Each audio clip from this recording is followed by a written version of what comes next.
Okay, so last lecture तक हम लोग क्या किए थे, ऐड टू कार्ट बटन जो है ऐड कर दिए थे, मतलब जहां जो जो पैनल में ऐड टू कार्ट बटन है वो ऐड टू कार्ट बटन को हम लोग फॉर्म में इनकैप्सुलेट कर दिए थे। फॉर्म में इनकैप्सुलेट करने का रीजन क्या था, क्योंकि हम लोग क्या चाहते थे कि जब वहां से ऐड टू कार्ट बटन पे क्लिक हो तो एक एक्शन मेथड कॉल होना चाहिए, और एक्शन मेथड अगर तुमको कॉल करना है या लाइक तुम्हारे HTML से तुमको एक्शन मेथड कॉल करना है तो उसका 3 तरीका है।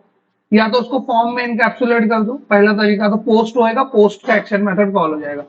या तो उसको लिंक बना दो और लिंक का यूआरएल कोई एक्शन मेथड का यूआरएल रख दो, ये दूसरा तरीका। और तीसरा तरीका, नहीं, एक्शन मेथड कॉल करना है, डेटा पास नहीं करना है, एक्शन मेथड कॉल करना है। जेक्वेरी एजेक्स, जेक्वेरी एजेक्स, तो जेक्वेरी एजेक्स से भी तुम यूआरएल बना के कॉल कर सकते हो। ये 3 मेथड है अपने पास। अगर हम लोग को बिना पेज रिफ्रेश हुए ऐड टू कार्ट करना होता तो हम लोग जेक्वेरी यूज करते। लिंक हम लोग को बनाना नहीं है क्योंकि लिंक हमेशा गेट रिक्वेस्ट पे काम करती है, तो ये 2 चीज तो हट जाती है। तो हम लोग ने क्या किया, फॉर्म में इनकैप्सुलेट किया।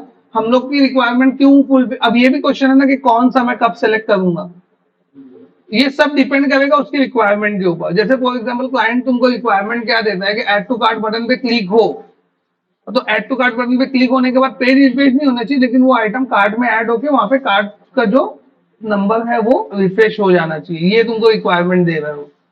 अगर ये रिक्वायरमेंट है तो इन दैट केस तुम एजेक्स को यूज करोगे, बिकॉज तुमको पेज को रिफ्रेश करना भी नहीं है और एड टू कार्ट फंक्शन को कॉल भी करना है, क्योंकि एड टू कार्ट पे पीछे ऑर्डर बनने वाला है। एड टू कार्ट पे पीछे ऑर्डर बनने वाला है, ऑर्डर के साथ ऑर्डर डिटेल जाने वाली है। ये सब तो तुम यूआई में नहीं कर सकते ना, ये सब तो डेटाबेस की चीज है, बैकएंड की चीज है, इसके लिए तुमको बैकएंड को कॉल करना ही पड़ेगा। और बैकएंड में घुसने के लिए तुमको एक एंड पॉइंट लगता है, that end point is known as your action method. वो एक्शन मेथड को हम लोग रजिस्टर करते हैं कहाँ पे, वो यूआरएल के अंदर, जो पोस्ट से एजेक्स से कॉल हो, चाहे वो फॉर्म के एक्शन से कॉल हो, चाहे वो लिंक के एचरेफ से कॉल हो। समझा मैं क्या बोला? ये तो हम लोग जो यूज किए थे वो फॉर्म टैग यूज किए थे। तो ये प्रोडक्ट का जो बॉक्स था इसके अंदर ही मैं यहाँ पे बिगिन फॉर्म डाल दिया, तो every every add to cart button, जो ये एड टू कार्ट बटन है, every add to cart button जो है वो इनकैप्सुलेट हो गई एक फॉर्म के अंदर। तो अब ये जो पार्शियल व्यू है, ये एक पेज पे हो सकता है 10 बार भी रेंडर हो, एक पेज पे हो सकता है 100 बार भी रेंडर हो। तो वो एक पेज पे 100 फॉर्म्स रेंडर हो जाएंगे ऑटोमेटिक। और एवरी एवरी फॉर्म का जो एक्शन होगा, यूआरएल होगा, वो अलग होगा। कैसे अलग होगा? तो अलग ये होगा कि एक तो उस पर लिखा आएगा home slash add to cart slash, slash के बाद ये मॉडल का आईडी जो रहेगा वो, क्योंकि एवरी प्रोडक्ट का आईडी अलग अलग रहेगा, तो एवरी फॉर्म का एक्शन यूआरएल भी अलग अलग हो जाएगा। लेकिन हर फॉर्म जो है एक ही एक्शन को टारगेट करेगा, वो एक्शन का नाम रहेगा add to cart. Every form एक ही एक्शन को टारगेट करेगा, वो एक्शन का नाम रहेगा एड टू कार्ट।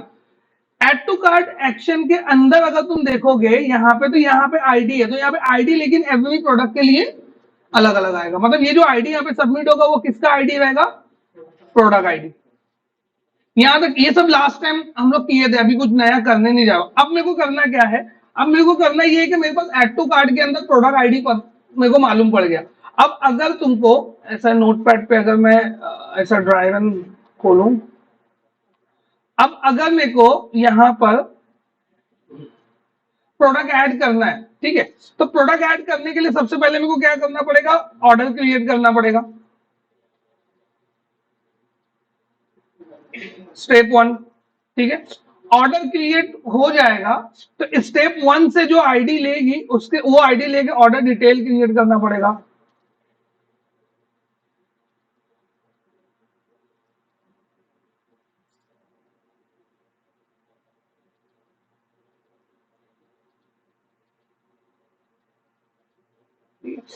ये ऑर्डर क्रिएट होने से पहले चेक करना पड़ेगा कि ये जो प्रोडक्ट ऐड हो रहा है ये फर्स्ट प्रोडक्ट है कि कॉन्सिक्यूटिव प्रोडक्ट्स है। ये मैं क्यों बोल रहा हूं, जैसे लास्ट टाइम भी एक्सप्लेन किया था कि मैं अभी जस्ट ई कॉमर्स पे आया, मेरा कार्ड और सब खाली है, सब कुछ ब्लैंक है, एकदम न्यू यूजर हूं मैं, आया, मैंने ऐड टू कार्ट किया।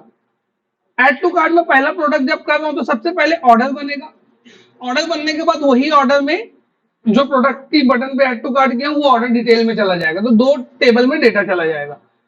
अब उसी के बाजू में अगेन एक प्रोडक्ट पे मैं ऐड टू कार्ट किया, तो अब की बार फिर से नया ऑर्डर नहीं बनेगा। एग्जिस्टिंग ऑर्डर में, एग्जिस्टिंग ऑर्डर के अंदर वही कार्ट में प्रोडक्ट ऐड हो जाएगा। जैसे अभी हम लोग शॉपिंग के लिए जाते हैं तो पहली बार मैं एक कार्ट लूंगा और प्रोडक्ट ऐड करूंगा। एवरी टाइम मैं हर प्रोडक्ट के लिए नया नया कार्ट नहीं खरीदू लूंगा।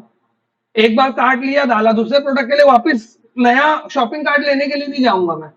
मेरी बात समझी? तो यही चीज यहां पर भी होती है। तो पहले मेरे को क्या करना पड़ेगा, सबसे पहले मेरे को इधर पे क्या करना पड़ेगा, चेक करना पड़ेगा कॉन्सिक्यूटिव ऑर्डर्स है कि नहीं है। तो मेरे को क्या चेक करना है, ऑर्डर एग्जिस्टेंस।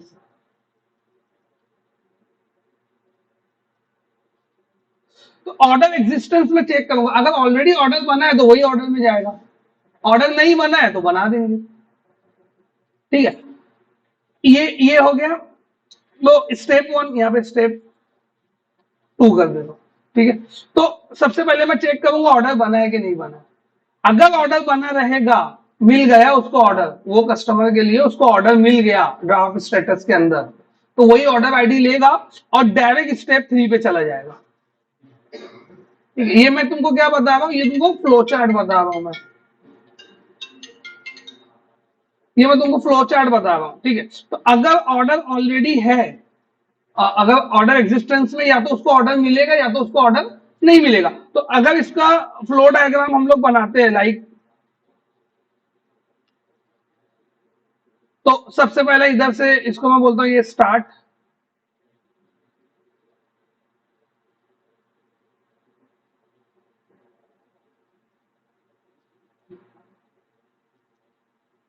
ज्यादा छोटा हो गया।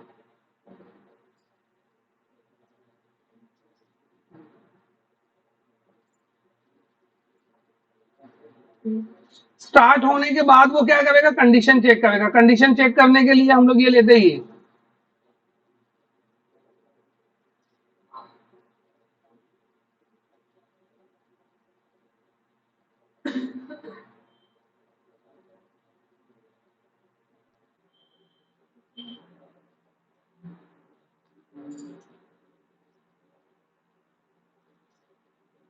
जैसा कॉलेज में बनाते थे ये, हो ही नहीं रहे।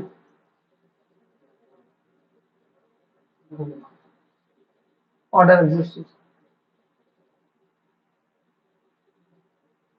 अब इसका जो आंसर होता है ना, या तो यस होगा या तो नो होगा। अगर अब अगर ये यस हुआ तो ये यहां जाएगा, ये नो हुआ तो ये यहां जाएगा।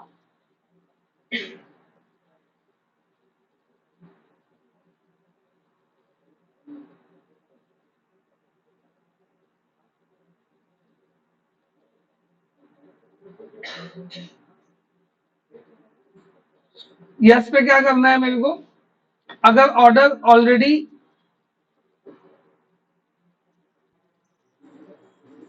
एग्जिस्ट है in this case, already already है तो स्टेप थ्री पे जाएगा। तो मैं यहां पे लिख दिया स्टेप थ्री। ऐसा तुमको टास्क में बना मिलेगा, मतलब डिस्क्रिप्शन के साथ तुमको ऐसा मिलेगा, तभी तुम लॉजिक लिख पाओगे। मतलब तो तुमको फिर कॉल लेके या फिर कोई समझाएगा लॉजिक, तब लॉजिक लिखोगे। यूजुअली मिलता है, नहीं मिलेगा तो कोई ना कोई सीनियर कॉल लेके तुमको बताएगा कि नहीं भाई ये चीज अपने को बनाना है।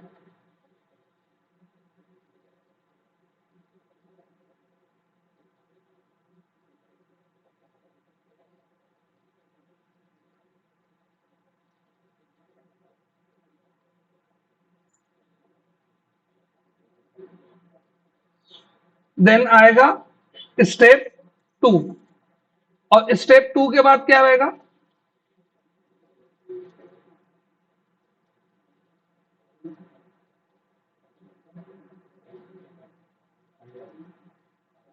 Step three. एरो लगा देते हैं सब जगह प्रॉपर।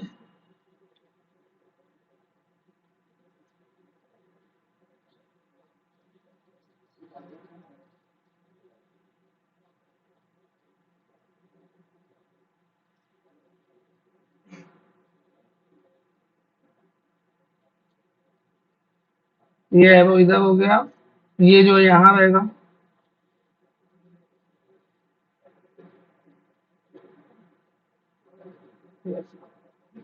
समझे?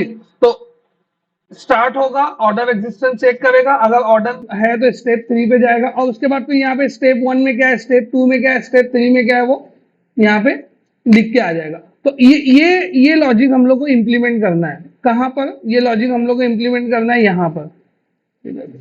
तो अब कौन से स्टेप के लिए क्या क्या लगने वाला है ये देख लो। ऑर्डर एग्जिस्टेंस देखने के लिए इनपुट क्या क्या लगेगा? इनपुट लगेगा सबसे पहले कस्टमर आईडी। इसके लिए ऑर्डर है वो तो देखना पड़ेगा ना, तो इसके लिए लगेगा कस्टमर आईडी। ऑर्डर क्रिएट करेंगे, ऑर्डर क्रिएट करने के लिए इनपुट क्या लगेगा? नहीं, इसके लिए प्रोडक्ट आईडी नहीं लगेगा। ऑर्डर क्रिएट करना है मेरे को, नहीं इसके लिए कोई इनपुट नहीं है, इसके लिए तो खाली डेट डालना है, ऑर्डर आईडी जनरेट होगा। और इसके लिए भी कस्टमर आईडी, किसके लिए क्रिएट कर रहे हैं हम लोग, मतलब ये ऑर्डर किसके लिए क्रिएट हो रहा है, वो customer ID as a input आएगा। इसके लिए क्या रहेगा इनपुट? सबसे पहला किसके किसकी ऑर्डर डिटेल है, तो यहां से जो आईडी मिलेगा वो, तो कौन सा हो गया? Order ID. दूसरा क्या लगेगा? Product ID. ये इनपुट। अब मेरे पास कौन कौन से मतलब टोटल, अगर इसको मैं काउंट करूं, टोटल इनपुट क्या है इसमें, ये चीज मेरे को लगने वाली है। ठीक है, प्रोडक्ट आईडी मेरे पास ऑलरेडी है, इधर से मिल जाएगा। ये ऑर्डर आईडी तो ये स्टेप में बनेगा, ये वाला ऑर्डर आईडी, तो इसको थोड़ी देर के लिए छोड़ देता हूं मैं, क्योंकि ये तो आगे चल के बनने वाला है। और ये वाले स्टेप में बनेगा, अगर कस्टमर बन गया तो ऑर्डर भी बन जाएगा, ऑर्डर बन जाएगा तो ऑर्डर आईडी भी आ जाएगा, ऑर्डर आईडी आ जाएगा तो प्रोडक्ट आईडी मेरे पास ऑलरेडी है, तो इसका मतलब ये भी बन जाएगा। तो मतलब मेरे पास अभी सिर्फ रिक्वायरमेंट जो मेरे को बनाना है वो है कस्टमर आईडी। इन शॉर्ट, समझ में आया क्या बोला मैं? तो मैं कस्टमर आईडी अगर मैं बना लूं, और कस्टमर आईडी किसके लिए, कस्टमर आईडी के लिए क्या है, कस्टमर आईडी मतलब लॉगिन का पेज, कस्टमर आईडी मतलब लॉगिन और रजिस्ट्रेशन का पेज। तो लॉगिन और रजिस्ट्रेशन का पेज हम लोग क्या करते हैं, यहाँ पे बना लेते हैं। और ऐसा भी कर सकते हैं हम लोग के सेशन में एक कस्टमर आईडी में टेबल में कस्टमर का टेबल बना लूं पीछे, ठीक है, उसके अंदर एक कस्टमर डाल दूं, वो कस्टमर का आईडी सेशन में डाल दूं, और वही कस्टमर के लिए पूरा लॉजिक लिखूं। मतलब आइदर वे दोनों साइड से डेवलपमेंट हम लोग कर सकते हैं। फॉर एग्जांपल इसको मैं दे दिया लॉगिन का पेज बनाने के लिए, और इनको ये दो लोग को मैं बोल दिया कि तुम लोग कार्ड के ऊपर काम करो, मतलब जो जिसपे हम लोग कर रहे हैं। तो अभी ये बंदे का टास्क अगर अटका है तो इसकी वजह से ये लोग का टास्क नहीं रुकना चाहिए। तो उसके लिए क्या करते हैं, बोलते हैं कि टेबल बना हुआ है, टेबल में जाओ, पीछे से एक रिकॉर्ड डालो, कस्टमर के टेबल में डाल सकते हैं ना, इंसर्ट की क्वेरी चला के पीछे से एक रिकॉर्ड डाल दो, इंसर्ट की क्वेरी चला के एक रिकॉर्ड डाल दिए, कस्टमर क्रिएट हो गया, वो कस्टमर को यूज करो, मतलब वो सब ऑर्डर वही कस्टमर के लिए रहेगा। फिर बाद में क्या करते हैं, जब इसका लॉगिन बन जाएगा तो जो सेशन में है खाली वो कस्टमर आईडी रिप्लेस कर देते हैं, फिर दोनों मर्ज होके चलने लगता है। तो पहले मैं यही कर लेता हूँ, ये लॉजिक लिख लेते हैं हम लोग, क्योंकि अभी इतना फ्लो चार्ट बता दिया तो यही लॉजिक को कंप्लीट कर दे। तो इसके लिए क्या करना पड़ेगा, सबसे पहले मेरे को कस्टमर का मॉडल बनाना पड़ेगा। मॉडल तो लगेगा, बिना मॉडल के तुम आईडी यूज नहीं कर पाओगे। तो कस्टमर मॉडल अपने पास ऑलरेडी है, बनाया हूं मैं, ठीक है चलो अच्छा। कस्टमर मॉडल अपने पास ऑलरेडी है। कस्टमर मॉडल के अंदर मतलब कस्टमर का टेबल भी होगा फिर। अच्छा ये दूसरा डेटाबेस है, इसको बंद कर देता हूँ।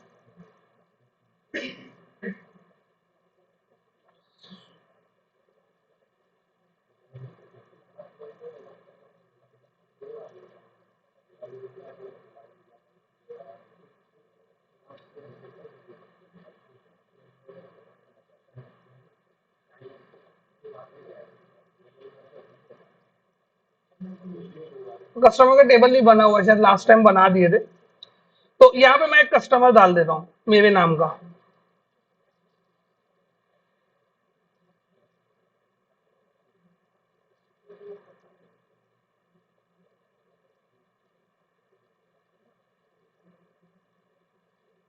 और पासवर्ड देखो, अभी पासवर्ड हम लोग यहाँ पे हार्ड कोडेड ऐसे ही डाल देंगे, लाइक जैसे समझ लो मैं पासवर्ड डाल दिया FF@123, ये मैं पासवर्ड डाल दिया, ठीक है।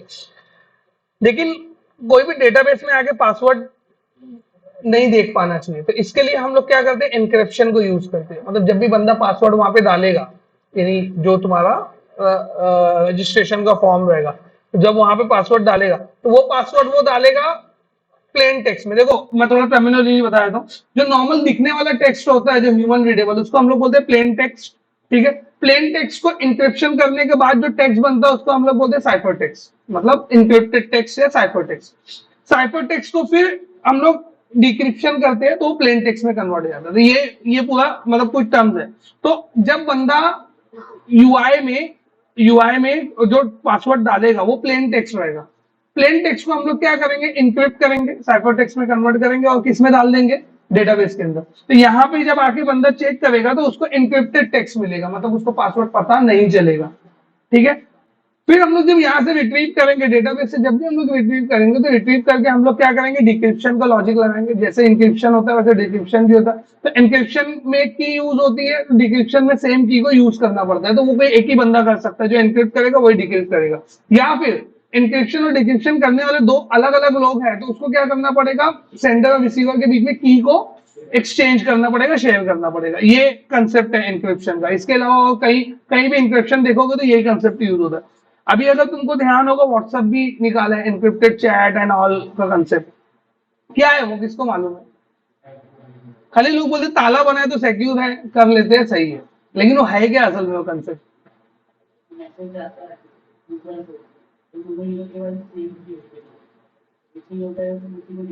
उसी को दिखता है। बीच में जो सर्वर पे चैट स्टोर रहती है ना, वो एनक्रिप्टेड रहती है। मतलब दिखता तो ऐसे भी है। मेन जो उसका कंसेप्ट है ना, व्हाट्सअप, अभी कोई भी ऐप तुम बनाओगे, जैसे अभी तुम एक, मैं तुमको बोला फ्लटर में एक ऐप बनाओ, तो तुम एक एपीआई, मतलब ऐप से एक एपीआई हिट करोगे, एपीआई ले आके डेटाबेस में वो मैसेज को सेव करेगा। फिर जब बंदा ऑनलाइन आएगा तो फिर वो वहां से वो डेटाबेस में से निकाल के उसको दिखाएगा, तेरे को फला बंदे ने ये मैसेज भेजा था। जो भी चैट तुमको पूरी दिखती है, जो भी चैट तुमको दिख रही है, वो व्हाट्सएप के सर्वर पे भी स्टोर रहती है। तो पहले कैसा होता था, मतलब 1-1.5 साल पहले तक का, वो चैट जो होती थी वो नॉर्मल टेक्स्ट के अंदर स्टोर होती थी व्हाट्सएप के डेटाबेस के अंदर। मेरी बात समझी? अब व्हाट्सएप क्या बोल रहा है कि एक, मैं तुमको एनक्रिप्शन की फैसिलिटी देता हूँ। ठीक है, तुम लोग की, तुम खुद से की बनाओ, सेंडर खुद से की बनाएगा। अब मतलब हम लोग अब खुद से की जनरेट करते हैं, 128 बिट की जनरेट करते हैं, मतलब 128 कैरेक्टर्स की होती है वो। ठीक है, तो 128 कैरेक्टर्स की बनाओ। वो की जो है ना, जिसको तुम मैसेज भेज रहे हो ना, उससे शेयर करो। अगर उससे शेयर हो गई तो जो भी तुम चैट भेजोगे, जो भी तुम चैट वो विंडो से भेजोगे, वो पहली बात तो इंक्रिप्ट होकर मेरे सर्वर पे स्टोर होगी। तो मेरे सर्वर पे कोई भी बंदा उसको डिक्रिप्ट नहीं कर पाएगा, देख नहीं पाएगा कि एक्चुअल में तुमने मैसेज भेजा गया है। तो सर्वर पे तुम्हारा डेटा सिक्योर हो गया। उसके बाद जब वो बंदा रिसीव करेगा तो उसको भी डिक्रिप्ट एनक्रिप्टेड टेक्स्ट रिसीव होगा, लेकिन उसके फोन में वो की स्टोर रहेगी। तो फिर वो उसको क्या करेगा, डिक्रिप्ट करके प्लेन टेक्स्ट में कन्वर्ट करेगा।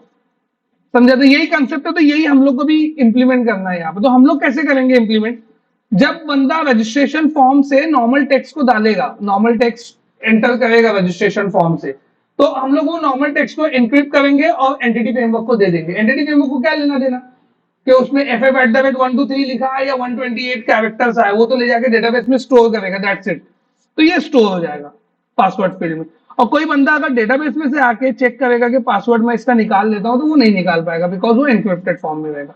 अब क्वेश्चन ये है कि जब हम लोग एनक्रिप्ट कर सकते हैं तो कोई और बंदा भी निकाल के एनक्रिप्ट तो उसको डिक्रिप्ट तो उसको कर ही सकता है, प्लेन टेक्स्ट में कन्वर्ट कर सकता है? नहीं कर सकता। क्यों? क्योंकि की, उसको की रिक्वायर रहेगी, उसको साल्ट की लगती है, उसको साल्ट की बोलते हैं, साल्ट की रिक्वायर रहेगी। तो साल्ट की उसको मिलेगी नहीं, तो वो कर नहीं पाएगा। अब सवाल ये है कि हम लोग वापस कैसे करेंगे? हम लोग अपने पास साल्ट की स्टोर करके रखते हैं। तो हम लोग फिर अपने साल्ट की से, जो साल्ट की अपने लिए जनरेट होगी, हम लोग उससे वापस उसको डिक्रिप्ट करेंगे। कब हम लोग को डिक्रिप्ट करना पड़ेगा? हम लोग को डिक्रिप्ट करना पड़ेगा जब लॉगिन की स्क्रीन पे बंदा पासवर्ड डालेगा, तो वो पासवर्ड तो प्लेन टेक्स्ट रहेगा। तो वो पासवर्ड को होल्ड करके डेटाबेस से एनक्रिप्टेड पासवर्ड निकाल के उसको प्लेन टेक्स्ट बना के फिर हम लोग मैच करेंगे, फिर उसको लॉगिन देंगे। मेरी बात समझी? मतलब ये इतना प्रोसेस बढ़ जाता है बीच में, ये जो इतना चीज है इसमें बढ़ जाएगी। तो फिलहाल मैं उसको डिक्रिप्टेड फॉर्म में ही रख रहा हूं। जब हम लोग लॉगिन में काम करेंगे तो इंक्रिप्टेड कर देंगे। इंक्रिप्ट करने का कोई रॉकेट साइंस नहीं है। वो डॉटनेट के अंदर इंक्रिप्शन के लिए एक फंक्शन बना हुआ है। वो इंक्रिप्ट फंक्शन में तुम टेक्स्ट दो, वो तुमको प्लेन टेक्स्ट दो, वो तुमको इंक्रिप्टेड टेक्स्ट दे देगा। उसको ले जाके स्टोर कर दो।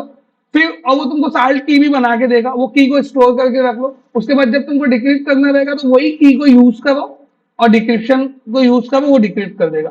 तो जब भी हम लोग एनक्रिप्टेड टेक्स्ट स्टोर करते हैं ऐसे यहाँ पर, तो यूजुअली हम लोग क्या करते हैं, कोई एक प्लेस पे कोई सिक्योर डेटाबेस में हम लोग उसकी की भी स्टोर कर लेते हैं, मतलब उसका साल्ट की। क्यों? क्योंकि वो तुम वेब पे तुम साल्ट की स्टोर करके नहीं रख सकते ना। वेबसाइट बंद हो गई, पेज चला गया, ऑब्जेक्ट निकल गया, तो वो की लाओगे कहाँ से? क्योंकि वो तो यूजलेस डेटा हो जाएगा, वो मतलब हमेशा के लिए वो हो ही नहीं पाएगा। तो अभी हम लोग के डेटाबेस में कैसा है पता है? एक ये एक ऐसा मतलब डेटाबेस है, उसके अलावा एक सेपरेट टेबल है, सॉरी एक सेपरेट डेटाबेस है, सिक्योर डेटाबेस जो दूसरे सर्वर पे। वहां पे ये लोग क्या करते हैं, सब कीज स्टोर करते हैं। जैसे अभी उनके 5,000 यूजर है, तो 5,000 यूजर है, इसका मतलब 5,000 पासवर्ड। 5,000 पासवर्ड मतलब 5,000 इंक्रिप्टेड टेक्स्ट। 5,000 इंक्रिप्टेड टेक्स्ट मतलब 5,000 की। तो एन्क्रिप्टेड टेक्स्ट एक डेटाबेस में है और डिक्रिप्टेड जो उसके साल्ट की है वो दूसरे डेटाबेस में। तो जब कनेक्ट करते हैं, डेटाबेस में से निकालते हैं, एन्क्रिप्टेड टेक्स्ट निकलता है, तो फिर दूसरे डेटाबेस को कनेक्ट करते हैं, वहां से जाके वही यूजर की निकालते हैं। की निकाल के फिर डिक्रिप्शन एल्गोरिदम को देते हैं, फिर उसको डिक्रिप्ट करके प्लेन टेक्स्ट बनाता है, फिर प्लेन टेक्स्ट को मैच करते हैं और फिर लॉगिन आगे प्रोवाइड करते हैं। समझ में आता है? ऐसा मैकेनिज्म रहता है। इनकेस कभी इंटरव्यू में पूछता है कि एनक्रिप्शन तुमने कभी किया है क्या, ऐसा कुछ, तो तुम लोग इसके ऊपर एटलीस्ट आप कुछ बोल सकते हो कि हाँ एनक्रिप्शन हम लोग का यूजर का पासवर्ड था तो उसको एनक्रिप्ट करके स्टोर कर देते। नेक्स्ट क्वेश्चन करेगा तुम लोग की कहाँ पे स्टोर कर देते? तुमने की हम लोग का एक सेपरेट टेबल में स्टोर होता था, यूजर की करके हम लोग ने एक टेबल बनाया था। दूसरा डेटाबेस मत बोलना, नहीं तो फिर और सवाल करेगा तो तो सवाल बढ़ जाएगा। तो उसमें लगा एक सेपरेट टेबल था, उसके अंदर हम लोग स्टोर कर। बहुत सारे लोग तो मैंने ऐसा भी देखा है, बहुत सारे प्रोजेक्ट में यहाँ पे पासवर्ड रहेगा और यहीं पे पासवर्ड का की बाजू में भी रहेगा, मतलब दिखेगा नहीं लेकिन की यहाँ पे पड़ा है। अब कोई बंदा अगर ये यहाँ तक पहुंच गया तो वो ये यहाँ तक तो पहुंच ही सकता है। तो वो दोनों कॉपी करके वो अपना कोड लिखेगा, जो कोड तुमने, तो बहुत भारी कोड थोड़ी है, वो तो चैट जीपीटी से कहीं से भी निकाल सकता है। तो वो कोड लिखेगा, वो उसमें इंक्रिप्टेड टेक्स्ट और की डालेगा, तो उसका फंक्शन भी प्लेन टेक्स्ट दे देगा। तो मतलब वो कोई सिक्योरिटी नहीं हुई। लेकिन बहुत सारे प्रोजेक्ट में मैं देखा हूं ऐसा करते हैं, यहाँ पे पासवर्ड है और यहाँ पे पासवर्ड का की है, तो सेम टेबल में नहीं रखना है एटलीस्ट।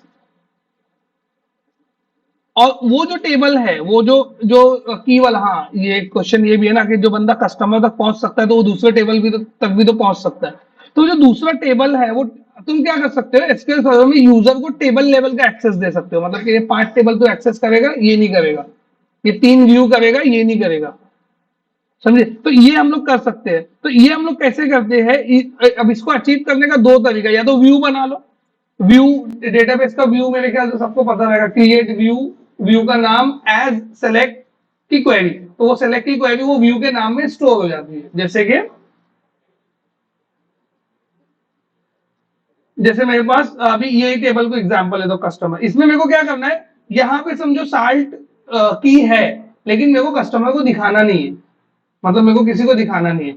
तो मैं क्या करूंगा, एक व्यू लिया, क्रिएट व्यू, व्यू का नेम दे दिया customer view, as select ID, F name, M name,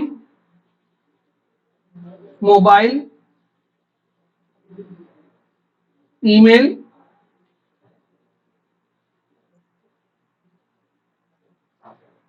password from customer. Table का नाम है कस्टमर्स, ठीक है। ये व्यू की क्वेरी बनाओ। अब ये टेबल जो है, कस्टमर टेबल है, इसका एक्सेस किसी को दूंगा नहीं, या फिर वही यूजर को दूंगा जो एनक्रिप्ट करने वाला है, कोई स्पेसिफिक यूजर जो जो कहां से चलेगा, वहां से चलेगा, एप्लीकेशन से चलेगा, तो उसको दूंगा। और इसका एक्सेस सबको दूंगा। तो जब भी बंदा आके इसको क्वेरी मारेगा तो उसको ID, F name, mobile number, password दिखेगा, लेकिन पासवर्ड का की नहीं दिखेगा। तो व्यू जो है वो कॉलम हाइडिंग के लिए भी यूज होता है। व्यू जो है डेटाबेस का व्यू, एमवीसी का व्यू नहीं, ठीक है। डेटाबेस का व्यू जो है वो कॉलम हाइडिंग के लिए भी यूज होता है। जैसे फॉर एग्जांपल ये टेबल के अंदर 400 कॉलम था, लेकिन मेरे को दिखाना है सिर्फ इतने कॉलम, तो जब भी वो कस्टमर व्यू को क्वेरी करेगा तो वो उतने ही कॉलम को दिखाएगा। और बेस टेबल का एक्सेस देंगे ही नहीं हम लोग यूजर को। जब बेस टेबल का एक्सेस नहीं है तो क्वेरी भी नहीं कर पाएगा, देख भी नहीं पाएगा, एडिट भी नहीं कर पाएगा, खत्म हो गया। समझ में आया? तो ये भी एक टेक्निक है, ये ऐसे भी कर सकते हो, सेपरेट टेबल भी बना के सेपरेट टेबल का एक्सेस लेवल चेंज कर सकते हो। कभी कभी कैसा होता है, जैसे अभी अपने प्रोजेक्ट में एंटिटी फ्रेमवर्क की टेबल बनाता है कोड फर्स्ट में, तो हम लोग तो व्यू वगैरह बनाते नहीं है। ये अप्रोच तुम कब यूज कर सकते हो? जब तुम्हारा डेटाबेस फर्स्ट अप्रोच है, जब तुम डेटाबेस पे काम कर रहे हो, देन उसके बेस पे मॉडल जनरेट हो रहा है। लेकिन अभी अपने केस में टेबल तो एंटिटी फ्रेमवर्क बना रहा है, तो टेबल बेस्ड टेबल बनाएगा, तो मतलब बना कहां से? एप्लीकेशन से। एप्लीकेशन यूजर से बना है, तो एप्लीकेशन यूजर को तो ओनर है, तो उसको तो एक्सेस रहेगा ही। तो तुम उसका एक्सेस नहीं छीन सकते वो केस में। मेरी बात समझ में आई? तो वो केस में तुम उसका एक्सेस नहीं छीन सकते, तुमको दो कनेक्शन स्ट्रिंग मेंटेन करना पड़ेगा, वन फॉर सिक्योर डीबी और one for like normal dB जो टेबल वेबल क्रिएट करता है वैसा। तो जो भी है देखो, वो डिपेंड करता है प्रोजेक्ट नेचर के ऊपर, तुम्हारा प्रोजेक्ट कैसा है, तुम्हारे प्रोजेक्ट की डिमांड कैसी है, तुम्हारे कॉन्सिक्वेंसेस। देखो एक एक काम को करने का ना 10,000 तरीका रहता है, लेकिन वो 10,000 तरीके में से जो है ना, आधे से ज्यादा तरीके सिर्फ इसके लिए डिस्कार्ड हो जाते हैं क्योंकि प्रोजेक्ट के कॉन्सिक्वेंसेस ही वैसे बैठते नहीं। जैसे फॉर एग्जाम्पल एक टास्क है, अभी ये जैसे जो मैं करने जा रहा हूँ ऑर्डर एग्जिस्टेंस, ये पूरा स्टोर प्रोसीजर से भी हो सकता है। मतलब स्टोर प्रोसीजर में मैं कस्टमर आईडी प्रोडक्ट आईडी पास कर दूं, वहां से क्रिएट करके दो रिकॉर्ड इंसर्ट मारना रहेगा, एकदम आसान है स्टोर प्रोसीजर में ये काम करना। लेकिन मेरे केस में मैं स्टोर प्रोसीजर में नहीं कर सकता। क्यों? पहली चीज तो मैं कोड फर्स्ट अप्रोच यूज किया हूं। अब कोई बोलेगा code first approach store procedure तो कॉल कर ही सकते हैं, लेकिन मैं बोलता हूं कि मेरा प्रोजेक्ट आगे चल के पोस्टग्रेस पे माइग्रेट होने वाला है।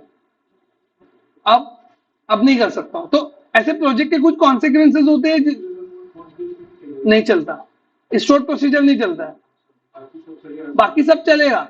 देखो, अगर तुम एंटिटी फ्रेमवर्क यूज करोगे, एंटिटी फ्रेमवर्क तुम अभी एसक्यूएल पे सब कुछ बनाए हो, तुमने तो एसक्यूएल डेटाबेस में जाके कुछ भी क्रिएट टेबल वगैरह कुछ किया नहीं, कोड फर्स्ट से सब बना है। तो जब तुम पोस्टग्रेस चलाओगे ना, तो वो उसके हिसाब से क्वेरी बना के वहां चला देगा, समझ लो। लेकिन अगर तुम आगे छिड़कानी करके यहाँ पे तुम स्टोर प्रोसीजर लिखोगे, तो अब वो कोड फर्स्ट को नहीं पता है कि फराज ने आगे पीछे से एक स्टोर प्रोसीजर ऐड किया, तो पोस्टग्रेस में माइग्रेट नहीं कर पाएगा, फिर वो फंस जाएगा वो केस में। मेरे एक इंटरव्यू में उसने पूछा कि कोड फर्स्ट का सबसे बड़ा फायदा क्या है, शायद मैं लास्ट टाइम भी एक बार इससे पहले ही बताया था। तो कोड फर्स्ट का बेसिकली फायदा क्या है, कोड फर्स्ट अप्रोच हम लोग क्यों यूज करते हैं, और एंटिटी फ्रेमवर्क में कोड फर्स्ट अप्रोच का इंपॉर्टेंस इतना ज्यादा क्यों है? कोड फर्स्ट अप्रोच का इंपॉर्टेंस इतना ज्यादा इसके लिए क्योंकि वो क्या करता है, डेटाबेस के हिसाब से क्वेरी जनरेट करता है। अगर तुम्हारा ऑरेकल है तो ऑरेकल की क्वेरी जनरेट करेगा, तुम्हारा पोस्टग्रेस है तो पोस्टग्रेस की क्वेरी जनरेट करेगा, समझ लो। तुम्हारा एसक्यूएल सर्वर है तो एसक्यूएल सर्वर की क्वेरी जनरेट करेगा। और क्वेरी में थोड़ा थोड़ा फर्क है, अगर तुम लोग देखोगे ना ऑरेकल की, एसक्यूएल की, पोस्टग्रेस की, तो मतलब तुमको डिफरेंस दिखेगा, काफी डिफरेंस दिखेगा, थोड़ा बहुत नहीं। तो वो ऑल डिफरेंस, जो जितने डिफरेंस है ना, वो ऑल डिफरेंस को क्या करता है, एक्चुअल में एंटिटी फ्रेमवर्क ने कोड करके रखा है डेटाबेस मैकेनिज्म के हिसाब से, समझे? तो जब हम लोग माइग्रेट करते हैं, जब हम लोग माइग्रेट करते हैं और हम लोग कोई स्टोर प्रोसीजर नहीं लिखे रहते, तो सब कुछ सही चलता है, क्योंकि हर चीज तो हम लोग जो भी कोड कर रहे हैं वो सी शार्प में कर रहे हैं, तो सी शार्प इवेंचुअली आगे जाके पोस्टग्रेस या एसक्यूएल जो बनाना रहेगा इक्विवेलेंट बना लेता है। लेकिन हम लोग एसक्यूएल सर्वर में आके अगर कोई स्टोर प्रोसीजर लिख देते हैं, तो फिर वो उसको माइग्रेट नहीं कर पाएगा, क्योंकि एंटिटी फ्रेमवर्क को पता ही नहीं रहेगा कि पीछे से एक स्टोर प्रोसीजर ऐड हो गया है। हाँ, ये है, तुम कर सकते हो कि फिर तुमको उसका इक्विवेलेंट स्टोर प्रोसीजर उसका इक्विवेलेंट स्टोर प्रोसीजर तुमको पोस्टग्रेस में जाके लिखना पड़ेगा।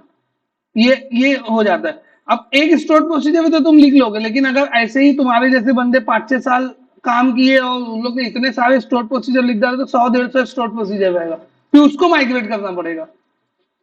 तो अभी जितना तुम बहुत सारे प्रोजेक्ट में देखोगे ना, माइग्रेशन का काम क्या चल रहा है, स्टोर प्रोसीजर खत्म करो, मतलब पूरा लॉजिक सी शार्प में लेके आओ, पूरा लॉजिक उठा के सी शार्प में लाओ और फिर उसको कॉल करो, और कोड फर्स्ट अप्रोच के ऊपर आ जाओ। कोड फर्स्ट अप्रोच सबसे टफेस्ट अप्रोच है, मैं पहले भी बोला था, अभी भी बोला, सबसे टफेस्ट अप्रोच है। लेकिन अब लोग को इसकी मीनिंग समझ में आ रही है, और अभी और 2-3 साल लगेगा लोग को समझने के लिए कि इसकी मीनिंग क्या है। और सही में वो मैं तो 2017 से समझ लो प्रोजेक्ट बनाई हूँ इसके ऊपर, लेकिन हम लोग को भी अभी कुछ कुछ चीज में हम लोग को भी प्रॉब्लम होता है कोड फर्स्ट में। मतलब वो टफ होने का रीजन ये, जैसे प्राइमरी की फॉरेन की रिलेशनशिप नहीं होती, कभी एंटिटी लोड नहीं होती, जैसे अपने केस में हुआ था।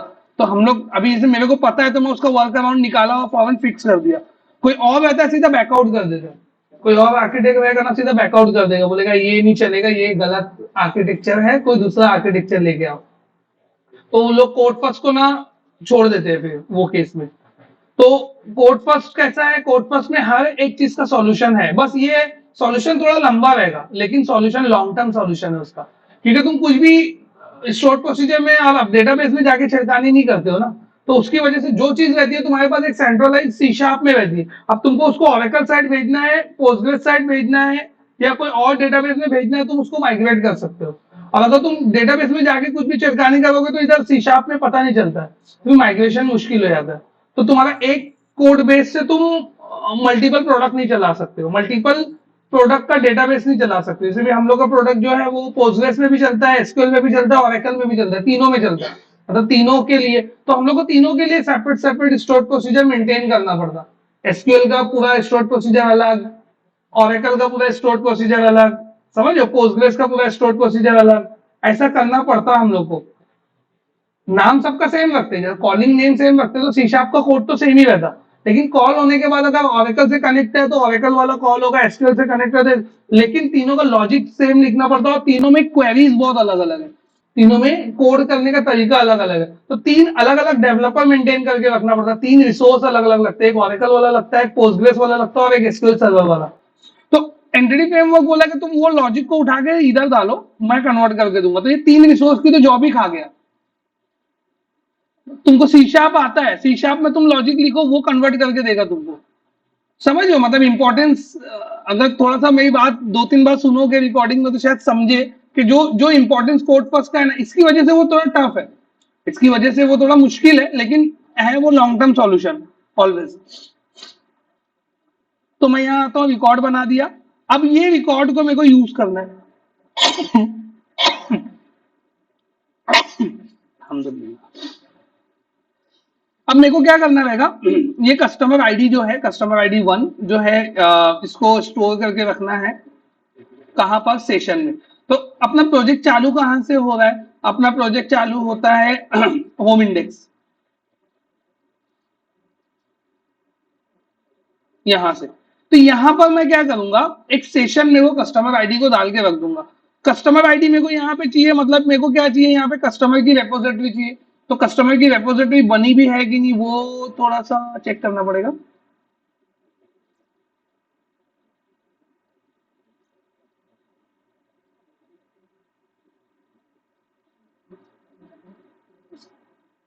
है, आई कस्टमर रेपोजिटरी ऑलरेडी है, तो इसको कॉपी कर लेते हैं।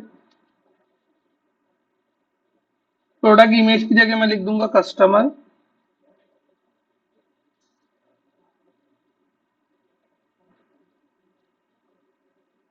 कस्टमर और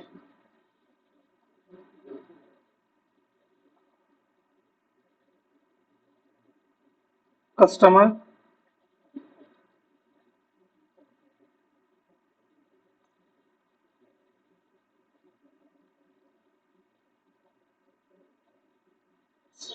ये हो गया।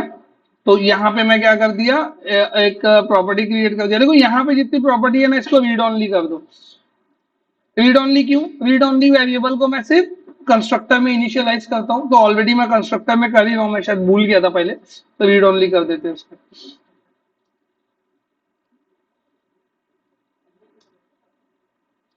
तो कोई फर्क नहीं पड़ेगा क्योंकि ऑलरेडी हम लोग कस्टमर में, कंस्ट्रक्टर में ही उसको इनिशियलाइज कर रहे हैं, कस्टमर और ऑल प्रोडक्ट्स को। ठीक है, तो ये अब मैं यूज करके कस्टमर का डेटा निकाल सकता हूँ। तो मैं इसको कोलैप्स कर देता हूँ यहाँ पे, इसको भी कोलैप्स कर देता हूँ, होम यहाँ आता हूँ। तो जैसी प्रोजेक्ट जब चालू होगा ना होम इंडेक्स पे, तो ये क्या करना चाहिए, जाके कस्टमर का डेटा निकाल के ले आना चाहिए। कौन सा कस्टमर, वही जो अपना 1 नंबर वाला कस्टमर है, उसको मैं निकाल रहा हूँ। तो variable customer object is equal to this dot customer dot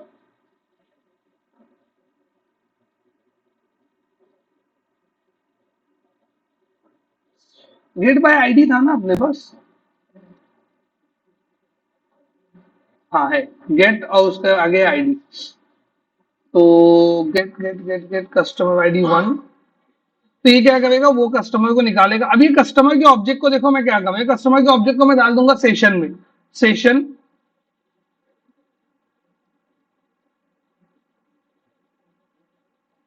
customer नाम का मैंने एक सेशन बनाया, और सेशन में डाल दिया ये ऑब्जेक्ट को। तो ये जो वैल्यू है, ये जो सेशन की वैल्यू है, ये पूरे जब तक का यूजर रहेगा, जब तक का मतलब ब्राउजर बंद नहीं हो जाता, तब तक का ये सेशन की वैल्यू पूरे प्रोजेक्ट में हर जगह मिलती रहेगी। समझ में आ रहा है क्या बोलो? तो अब ये इसकी वैल्यू को मैं एक्सेस करूंगा कहां पे? ऐड टू कार्ट में। तो ये ऐड टू कार्ट में यहां पे आया, मैं यहां पे लिखा वेरिएबल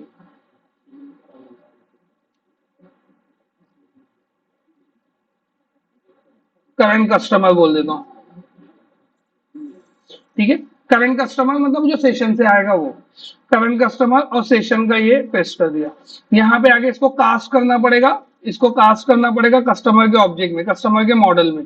तो मैं लिखा यहाँ पे कस्टमर कस्टमर कस्टमर, ये वाला, ठीक है। तो ये मेरा कस्टमर का मॉडल हो गया। अब ये कस्टमर के मॉडल में कस्टमर का आईडी वीडी सब आ जाएगा, जो भी रहेगा वो इसके अंदर मिल जाएगा। तो अब मेरे पास प्रोडक्ट आईडी भी हो गया, कस्टमर आईडी भी हो गया। तो मैं वन बाय वन एक एक चीज यहाँ पे परफॉर्म कर सकता हूँ। तो सबसे पहले मैं क्या करूंगा? एग्जिस्टेंस को चेक करूंगा कि एग्जिस्ट करता है कि नहीं करता। तो मैं एक फंक्शन बनाऊंगा यहाँ पर। देखो, अब ये जो लॉजिक मैं लिख रहा हूँ, ये लॉजिक किससे रिलेटेड है? ये लॉजिक है एक्चुअल में ऑर्डर से रिलेटेड। ये लॉजिक किससे रिलेटेड है? ऑर्डर से रिलेटेड। तो ऑर्डर से रिलेटेड ये लॉजिक है, तो ऑर्डर का जो रेपोजिटरी है ना, उसके अंदर मैं फंक्शन बना के डाल सकता हूं। तो यहाँ पे 3 फंक्शन में ऐड करूंगा। एक फंक्शन का नाम है चेक ऑर्डर एग्जिस्टेंस, और इसके अंदर हम लोग क्या डालेंगे? इसके अंदर कस्टमर का आईडी जाएगा, वो कस्टमर के लिए ऑर्डर है कि नहीं है वो चेक करेगा। तो यहाँ पे मैं लिखा इंट कस्टमर आईडी। रिटर्न क्या करेगा? अगर ऑर्डर मिल गया, अगर ऑर्डर मिल गया तो वो उसका ऑर्डर का पूरा ऑब्जेक्ट को रिटर्न कर देगा, और अगर नहीं मिला तो नल रिटर्न करेगा। तो यहाँ पे ऑर्डर का ऑब्जेक्ट को रिटर्न कर देगा। ये फंक्शन हो गया, ये इंटरफेस है, तो मैं यहाँ पे सेमीकोलन लगा दिया, ठीक है। नेक्स्ट, ऑर्डर एग्जिस्टेंस चेक करने के बाद नेक्स्ट मेरा क्या रहेगा? Create order. तो क्रिएट ऑर्डर तो इसके अंदर हो जाएगा, लाइक क्रिएट ऑर्डर यहाँ रेपोजिटरी के क्रिएट से हो जाता है। कहां से? इससे। तो क्रिएट ऑर्डर के लिए कुछ नया फंक्शन बनाने की जरूरत नहीं है, ठीक है। फिर उसके बाद आता है ऑर्डर डिटेल्स।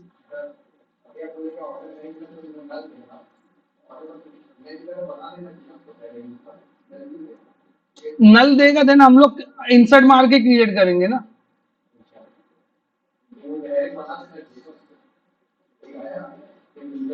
तुम दो लॉजिक को मर्ज कर रहे हो।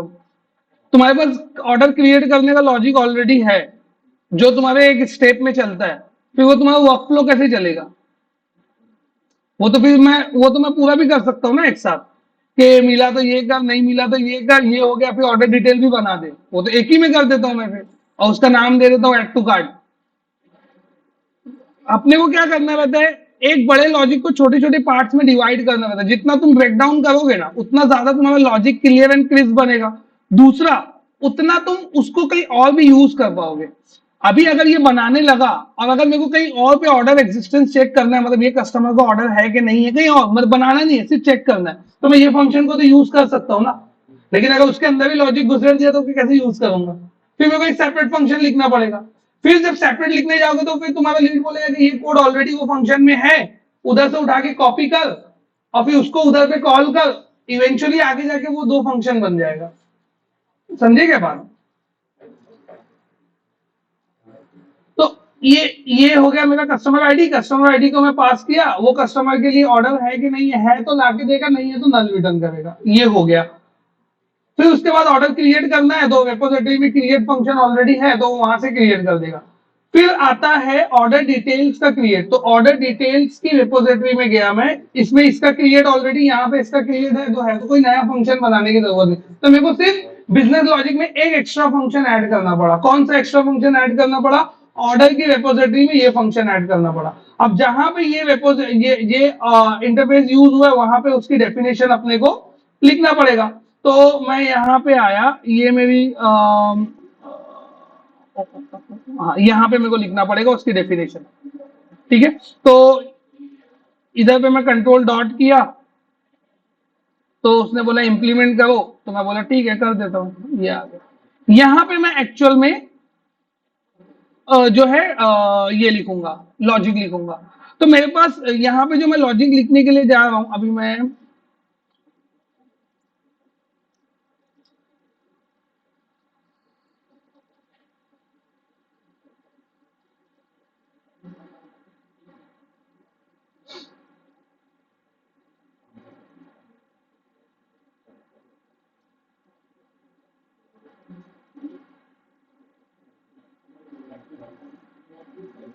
देखो यहाँ पे एक चीज है, अ, ये क्या हो रहा है, यहाँ पे इनहेरिट हो गया आ रहा है, ठीक है। अब मेरे को अगर इसका लॉजिक लिखना है, लाइक ऑर्डर का एग्जिस्टेंस को मेरे को चेक करना है, तो मेरे को क्या करना पड़ेगा, कस्टमर आईडी लेके ऑर्डर टेबल के पास जाना है, उसको बोलना है ये वाला आईडी तेरे पास है क्या, और जहाँ पे स्टेटस क्या रहेगा, ड्राफ्ट रहेगा। लेकिन डेटाबेस के पास जाने के लिए मेरे को लगेगा डीबी कॉन्टेक्स्ट, बराबर, मेरे को लगेगा डीबी कॉन्टेक्ट। अब मेरे पास एक ऑप्शन है कि मैं यहाँ पे नया डीबी कॉन्टेक्ट बना लूं, एक डीबी कॉन्टेक्ट बनाऊं, उसको ऑब्जेक्ट बनाऊं, उसके थ्रू सब कुछ करूं जो भी चल रहा है। लेकिन अगर तुम यहां देखोगे ना, इसके इसके बेस में जाके, तो यहाँ पे ऑलरेडी इसने एक डीबी कॉन्टेक्ट बनाया है। अगर ये डीबी कॉन्टेक्ट इनहेरिट होके यहां आ जाए तो मेरा काम हो जाएगा, लेकिन वो आएगा नहीं। क्यों नहीं आएगा, क्योंकि ये, तो ऐसा मैं क्या करूंगा कि ये मेरे को वहां मिल जाए, जिसको आंसर आएगा वो हाथ उठाए। ऐसा मैं क्या करूंगा कि ये वाला ऑब्जेक्ट मेरे को यहां पर मिलना स्टार्ट हो जाए, यहां पर 1 2 3। हिंट भी दे दो, एक्सेस स्पेसिफायर से रिलेटेड चीज है, हिंट भी दे दिया। हिंट दिया तो हाथ नीचे हो गया। अच्छा, 1 2 3, बोलो, तुम ही बोलो। पार्शियली करेक्ट, पीछे अगेन पार्शियली करेक्ट। हाँ, इंटरनल प्रोटेक्टेड, निकली प्रोटेक्टेड।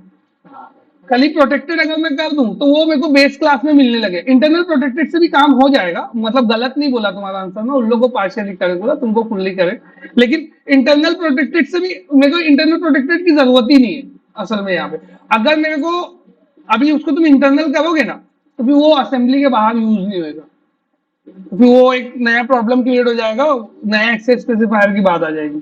तो हम लोग इसको सिर्फ प्रोटेक्टेड करेंगे अभी फिलहाल।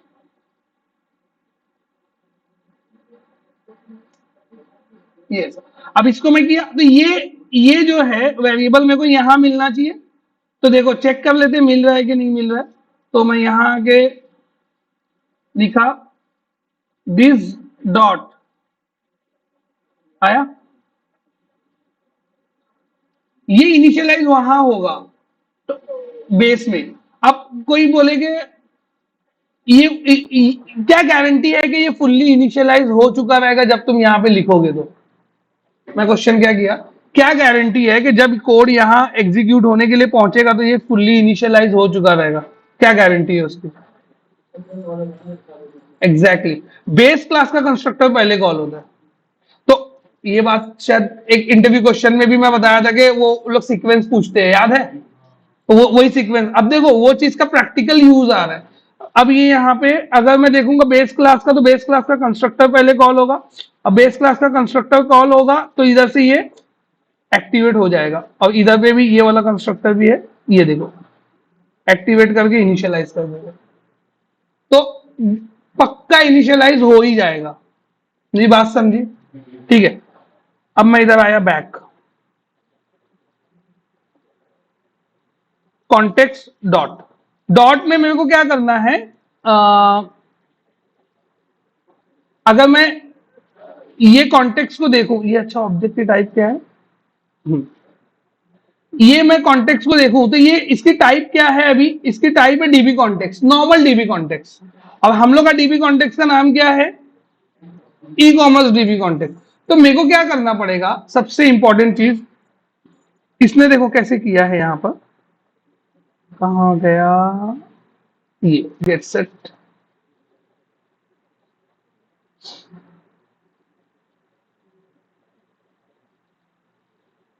काम करता हूं, एक चीज और कर सकते हैं, इतना गेट सेट करने से अच्छा यहां पे एक private read only e commerce context, ये क्लिक, ये मैं क्या किया हूं, सिर्फ डिक्लेयर किया हूं। इसको इनिशियलाइज कहां पे करो, इसके कंस्ट्रक्टर में, ठीक है। तो ऐसा न्यू लिख के इनिशियलाइज मत करो, जो ऊपर से ऑब्जेक्ट आ रहा है ना,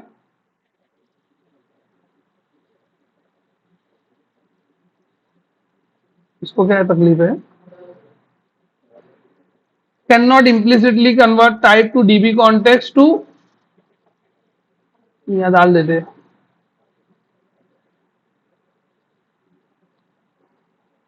ठीक है। तो मैं क्या किया, यहां पे एक प्लेस होल्डर बना लिया खाली डिक्लेयर करके, उसमें कुछ भी है नहीं लेकिन टाइप वही है।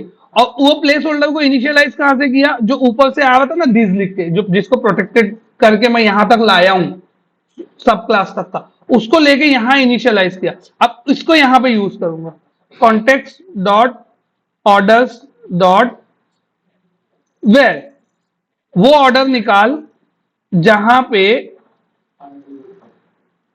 कस्टमर, ये जो कस्टमर है, ये कस्टमर का आईडी ये वाला हो, ठीक है।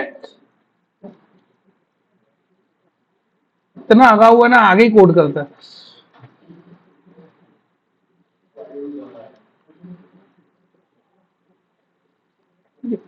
Customer dot ID is equal to customer ID, जहां पे ये कस्टमर हो, ठीक है। अब देखो ये ऑर्डर के अंदर कस्टमर लोड होगा नहीं, तो मेरे को यहां पे क्या करना पड़ेगा, इंक्लूड कस्टमर।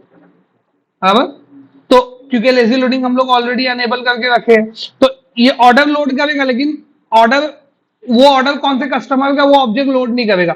जब इंक्लूड रीड करेगा तो वो कस्टमर का डेटा लोड करेगा, और जब कस्टमर का डेटा लोड करेगा तो फिर यहाँ पे डॉट वेयर करके हम लोग बोलेंगे जो कस्टमर का डेटा लोड किया उसमें किसी में ऐसा है कि ये जो आईडी आई है सेम है। अगर ऐसा है, अगर ऐसा एक भी रिकॉर्ड मिलता है तो वो रिकॉर्ड को रिटर्न कर दो। तो सबसे पहले हम लोग क्या करेंगे, इसको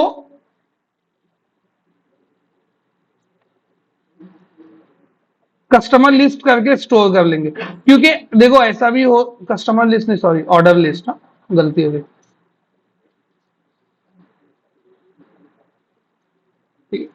क्योंकि ऐसा हो सकता है कि ये वाले मतलब जो कस्टमर की हम लोग बात कर रहे हो, कस्टमर का 5 ऑर्डर हो, 10 ऑर्डर हो, कोई को, और ऑर्डर भी हो सकता है। लेकिन हम लोग यहाँ पे कैसे इसको फिल्टर करेंगे, इसका फिल्टर आउट होगा ऐसे, मतलब हम लोग कैसे श्योर रहेंगे कि हमेशा एक ही आएगा। यहां पे और कंडीशन आएगी एक, एंड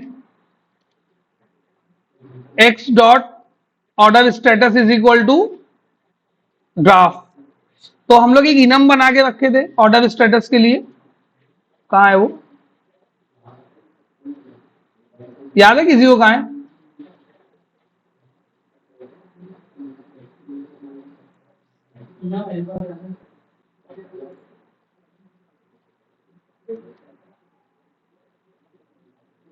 हाँ मॉडल में, मॉडल में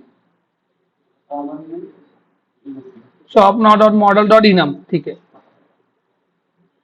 तो यहां पे मेरे को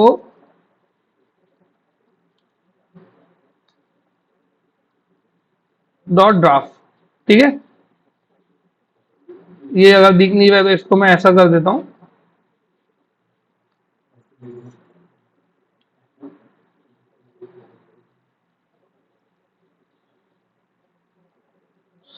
अब ये क्या रहेगा, ऑल ऑर्डर्स निकाला, कस्टमर को इंक्लूड किया जहां पे ये कस्टमर आईडी हो और ऑर्डर का स्टेटस क्या हो, ड्राफ्ट हो। अब ड्राफ्ट वाला एक ही रहेगा, कैसे, क्योंकि 24 घंटे में हम लोग दूसरे ऑर्डर्स को उड़ा देंगे, वो कस्टमर के लिए ड्राफ्ट वाला ऑलवेज एक ही ऑर्डर रहेगा, 2 ऑर्डर का सवाल आएगा ही नहीं। मेरी बात समझी क्यों मैं ऐसा बोल रहा हूं, समझो एक कस्टमर, लास्ट टाइम भी बताया था मैं, एक कस्टमर आया 10 AM, उसने कार्ट में एक प्रोडक्ट ऐड किया, तो उसको एक, उसके लिए पहले तो एक ऑर्डर बना, ऑर्डर के साथ ऑर्डर डिटेल बनी, ऑर्डर का नंबर था 1001, ठीक है। फिर वो 2 बजे आया, वापिस से ऐड टू कार्ट किया, वापिस से ऐड टू कार्ट किया, वो कस्टमर के लिए ऑलरेडी ऑर्डर, एक ऑर्डर मिल गया, एक ही मिलेगा ना, एक ऑर्डर मिल गया, तो हम लोग क्या करेंगे, वही ऑर्डर में दूसरे प्रोडक्ट को भी ऐड कर देंगे। फिर वो चला गया कस्टमर, 24 आवर्स हो गया, नेक्स्ट डे 11 AM आया वो, तो जैसे 24 घंटा कंप्लीट हो जाएगा तो हम लोग क्या करने वाले, ड्राफ्ट वाले को विश लिस्ट में डाल देंगे, तो उसका ऑर्डर खाली हो जाएगा, उसके इधर से ऑर्डर निकल जाएगा, तो ये ऑर्डर का स्टेटस क्या, वही ऑर्डर ऑर्डर रहेगा वहीं पे, मतलब उसका स्टेटस क्या हो जाएगा, विश लिस्ट। विश लिस्ट एक स्टेटस है यहाँ पे देखो, ठीक है, तो उसका स्टेटस क्या हो जाएगा, विश लिस्टेड करके, तो विश लिस्टेड स्टेटस में सेट करके डाल दूंगा, ऑर्डर वहीं पड़ा रहेगा वो कस्टमर के लिए। और जब ये क्वेरी चलेगी तो यहाँ पे स्टेटस क्या चेक हो रहा है, ड्राफ्ट, तो विश लिस्टेड वाला नहीं आएगा, तो वो तो नहीं आएगा, तो वो बोलेगा कि इसके लिए ऑर्डर है ही नहीं, और फिर नया ऑर्डर बनाएगा। तो ऑलवेज ड्राफ्ट स्टेटस में 24 घंटे के लिए एक ही ऑर्डर रहेगा, दो ऑर्डर कभी बनेगा ही नहीं अपने सिस्टम में, मतलब हम लोग जो लॉजिक, अब अगर बना तो इसका मतलब ग्लिच है, कुछ तो प्रॉब्लम है। तो इसको हम लोग क्या करेंगे, इसको हम लोग क्या करेंगे, मेरे को मालूम है सिंगल ही आने वाला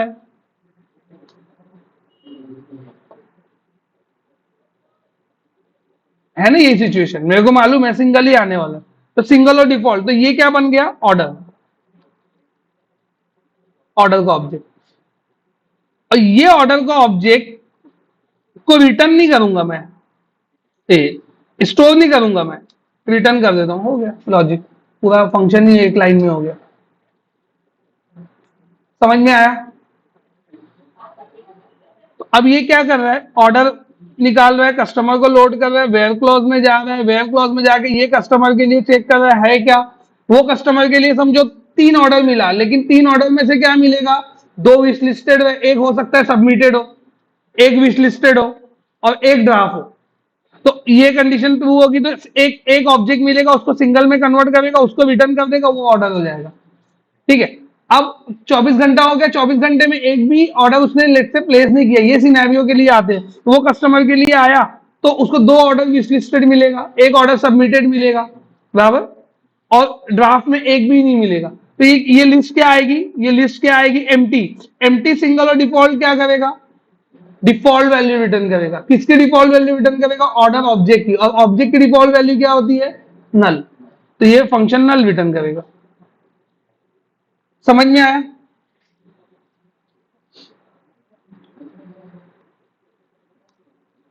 इसको तकलीफ क्या है, ये एरर क्यों दे रहा है? अच्छा, ओके ओके।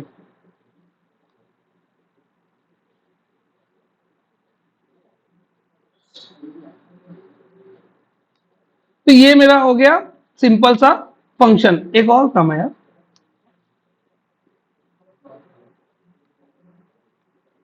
हाँ ठीक है। तो ये मेरा हो गया सिंपल सा एक फंक्शन, ये फंक्शन को मैं यूज करूंगा, ये फंक्शन को हम लोग कहा यूज करेंगे, जहां हम लोग ऑर्डर रिपोजिटरी डालेंगे। तो अब मैं आया वापस इधर पे होम कंट्रोलर पे, यहां मेरे को यूज करना है, वापस अपने प्लेस पे आया। अब यहाँ पे मेरे को क्या लगेगा, ऑर्डर रिपोजिटरी लगेगी, तो मैं बोला डाल देते ऑर्डर रिपोजिटरी, जैसे कस्टमर डाले वैसे ऑर्डर भी आ जाएगा।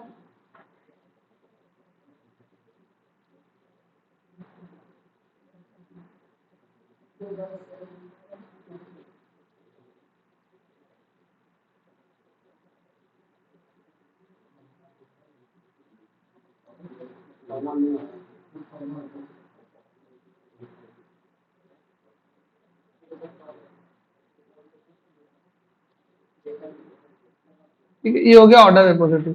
अब ये डिपेंडेंसी इंजेक्शन में भी रजिस्टर हो जाएगा। अब मेरे को डायरेक्टली क्या करना है, इसको यूज करना है।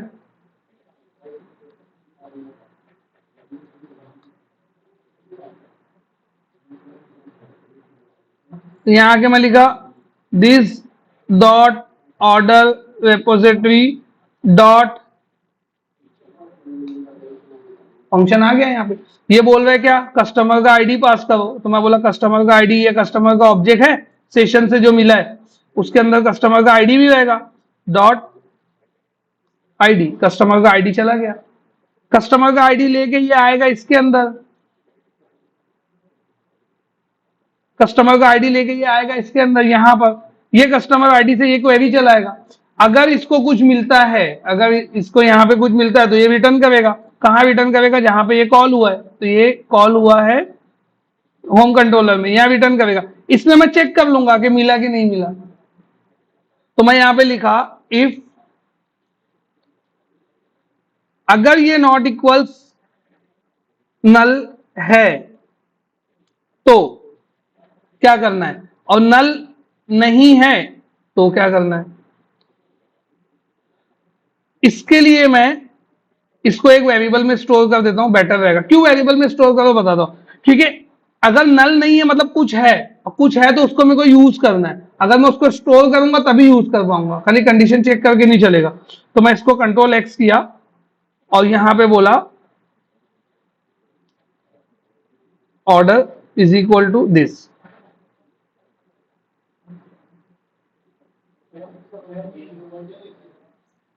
ओके, मैं डर गया, मौला यार इसमें क्यों एरर दे रहा है, अभी तो कॉपी पेस्ट किया। अगर ऑर्डर नॉट इक्वल्स नल है मतलब कुछ तो आया है, मतलब कुछ उसको मिला है ऑर्डर, वही ऑर्डर लेके मतलब ऑर्डर ऑर्डर उसको मिल गया, इसका मतलब मेरे को सिर्फ अब डायरेक्ट क्या करना है, वो ऑर्डर लेके ऑर्डर डिटेल्स बनाना है। तो मैं सीधा ऑर्डर डिटेल रिपोजिटरी यहाँ पे ऐड कर दूंगा। देखो कितनी स्पीड में सब ऐड हो रहा है फटाफट। यहां पे आके ऑर्डर डिटेल्स को ऐड कर दिया।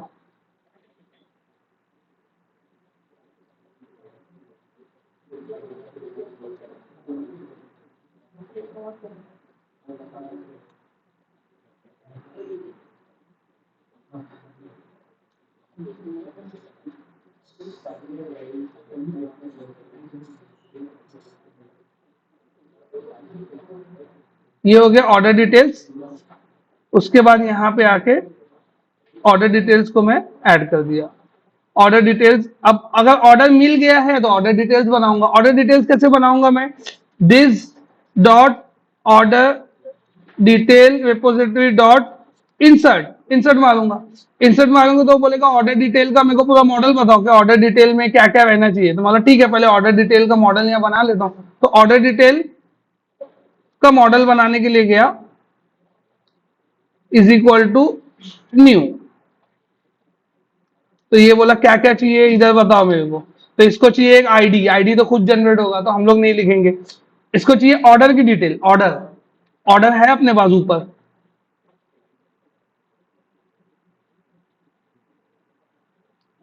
और इसको क्या चाहिए, ऑर्डर क्वांटिटी, मतलब जो भी है। तो बाय डिफॉल्ट हम लोग बोले थे कि 1 रखने वाले हम लोग क्वांटिटी, तो मैं यहाँ पे 1, क्योंकि एड टू कार्ट किया वहां पे कोई क्वांटिटी का बॉक्स नहीं है। अगर बॉक्स बनाएंगे तो वो भी सबमिट होगा, फॉर्म कलेक्शन से लेंगे वो यहाँ मिलेगा, इधर मिलेगा फॉर्म कलेक्शन से। ठीक है, वो तुम लोग ट्राई कर सकते हो। कैसा, फॉर्म में अगर तुम कोई भी कंट्रोल टेक्स्ट बॉक्स डालोगे तो उसकी सबमिटेड वैल्यू फॉर्म कलेक्शन में मिलती है। वो फॉर्म कलेक्शन में यहाँ मिलेगी ना फॉर्म टैग से, उसको लेके इधर पे सेट कर दो 1 की जगह, हो गया। देखो थोड़ा थोड़ा पार्ट करके एक्सटेंड होता है, तो पहले तुमको एक हैप्पी फ्लो बनाना पड़ता है, फिर तुम उसको एनहांस कर सकते हो। ये हो गया। उसके बाद प्रोडक्ट, प्रोडक्ट चाहिए इसको, लेकिन मेरे पास तो प्रोडक्ट आईडी है। तो प्रोडक्ट आईडी से प्रोडक्ट निकालूंगा कैसे, तो प्रोडक्ट आईडी से प्रोडक्ट निकाल के रख लेता हूं यहाँ पे। तो यहाँ पे आया जैसे कस्टमर निकाल बना रहा हूं वैसे प्रोडक्ट भी बनाऊंगा। Product is equal to current product ही बोलता हूं मैं इसको। करंट प्रोडक्ट किसके लिए, मतलब करंटली कौन से पे ऐड टू कार्ट पे क्लिक हुआ है वो वाला current product. Is equal to product repository dot get, यहां पे डाल दिया प्रोडक्ट आईडी। प्रोडक्ट आईडी के बेस पे प्रोडक्ट का ऑब्जेक्ट निकालेगा और वो करंट प्रोडक्ट को यहां डाल देगा।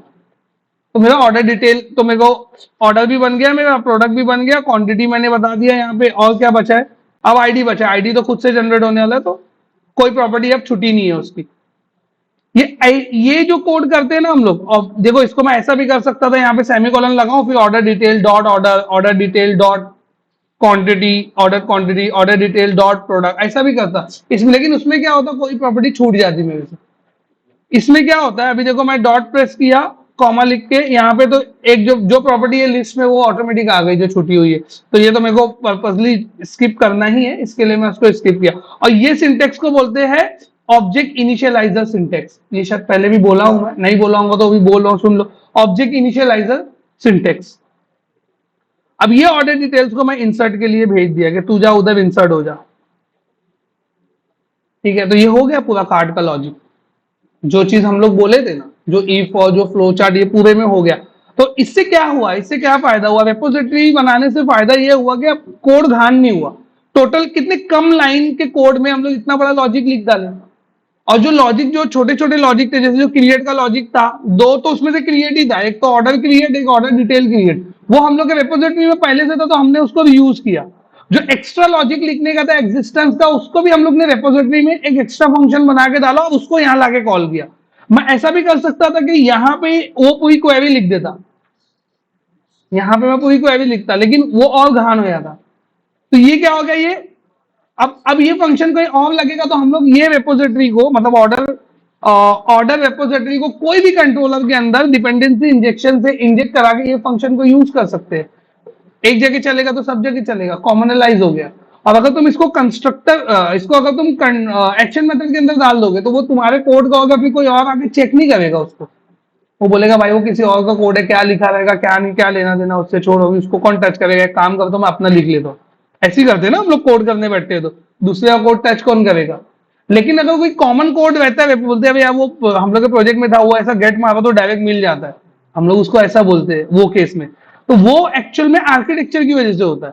अगर पहले का बंदा सही से कोड किया रहेगा, तब तुमको वो ऐसा गेट मारेंगे तो डायरेक्ट मिल जाएगा, ये हो जाएगा वो हो जाएगा। मतलब पहले वाला बंदा सोच के, तो अपने को भी आगे वाले लोग के लिए सोच के ही कोड करने का।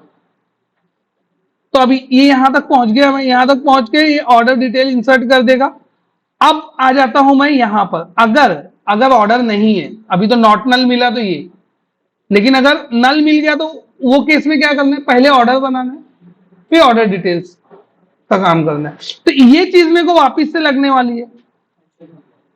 बराबर, इसको बना दूंगा एक फंक्शन, परफेक्ट, इसको मैं बना दूंगा एक फंक्शन में, उसको ऊपर नीचे दोनों जगह कॉल करूंगा, लेकिन करता हूं पहले मैं, आगे करते। तो तो अब मेरे को बनाना है बेसिकली पहले ऑर्डर। तो ऑर्डर क्रिएट करने के लिए this dot order repository dot insert, इसको लगेगा ऑर्डर को ऑब्जेक्ट। तो मैं यहां पे जाके पहले ऑर्डर को ऑब्जेक्ट बनाया।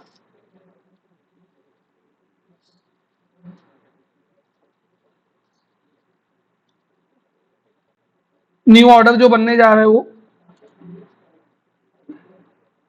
ठीक है। न्यू ऑर्डर बनने के लिए क्या क्या चीज की जरूरत है, created date, date time dot now, और क्या लगेगा, कस्टमर, कस्टमर का ऑब्जेक्ट है अपने पास करंट कस्टमर, और क्या लगेगा, ऑर्डर डिटेल। ऑर्डर डिटेल हम लोग पहले ऑर्डर डिटेल बनेगी, बाद में वो बनाना क्या। तो एक काम करते हैं ना, इसको उठा के यहां डाल देता हूं, ठीक है। और ये ऑर्डर डिटेल यहां से यहां तो यूज हो रही है, ये ऑर्डर डिटेल यहां से यहां भी यूज हो जाएगी, क्योंकि ऑर्डर डिटेल में ऐसा कोई डिपेंडेंसी नहीं है। नहीं, एक प्रॉब्लम हो रहा है, ये ऑर्डर गड़बड़ हो जाएगी थोड़ा। क्या गड़बड़ होगी, अगर ये नल नहीं है तो ही ये ऑर्डर यहां पे यूज होगा। अगर इसको ऊपर डाल दिया तो वो नल ऑर्डर को यूज कर लेगा। तो ठीक है, इसको यही रहने देते। और ऑर्डर डिटेल्स अगर मेरे को बनाना है,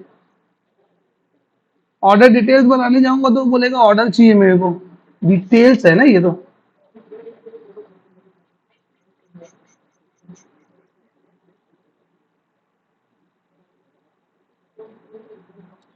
ऑर्डर क्रिएट होगा,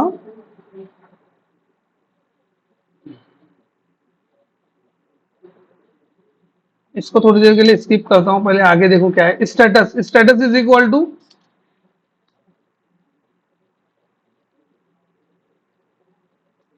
न्यू क्रिएट हो रहा है ड्राफ्ट। ऑर्डर डिटेल्स के पहले ऑर्डर में बनेगा, फिर वो ऑर्डर आईडी लेके मैं वो ऑर्डर को ऑब्जेक्ट डिटेल्स में, हाँ तो ऑर्डर डिटेल्स में अभी कुछ नहीं पास करूंगा, नल जाएगा वो।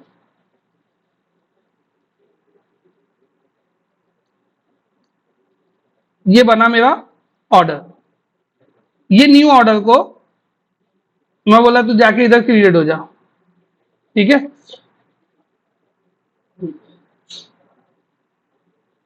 ठीक है, अब ये क्रिएट होने के बाद ये ऑर्डर का ऑब्जेक्ट जो है वो अपडेट हो जाएगा, मतलब इसी के अंदर उसका न्यू आईडी मिल जाएगा ऑर्डर का।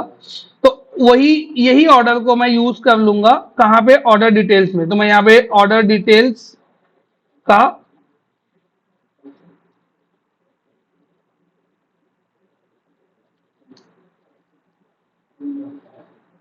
मैं सोचो इसको यूटिलाइज करूं कैसे।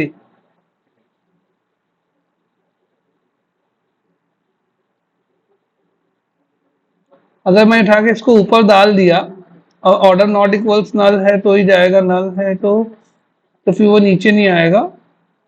हाँ, एक चीज कर सकते हैं, इसको इधर डाल दूं मैं, ठीक है, और यहाँ पे ऐसा कर दूं और यहाँ से ये चीज हटा दूं, ऑर्डर डिटेल्स क्वांटिटी और करंट प्रोडक्ट सेट हो गया, और यहाँ आके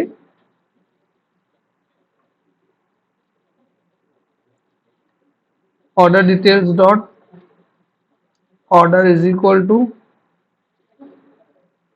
ऑर्डर, इसको यहाँ सेट कर दो। मतलब ऑर्डर डिटेल्स को ऑब्जेक्ट ऊपर बना लिया, और यहाँ अगर ऑर्डर नॉट इक्वल्स नल है तो सिर्फ ऑर्डर सेट करेगा और उसको भेज देगा, और वही ऑर्डर डिटेल को यहाँ पे आएगा, यहाँ पे लेके इसके अंदर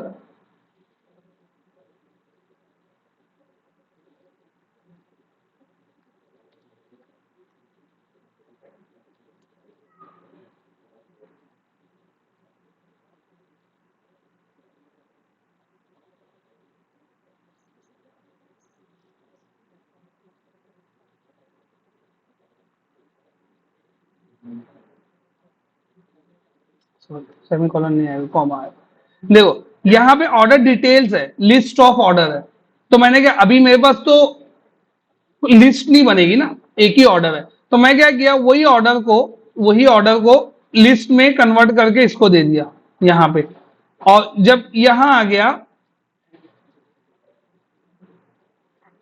इसके अंदर सेट हो जाएगा, ये ऑर्डर डिटेल में इंसर्ट मारे,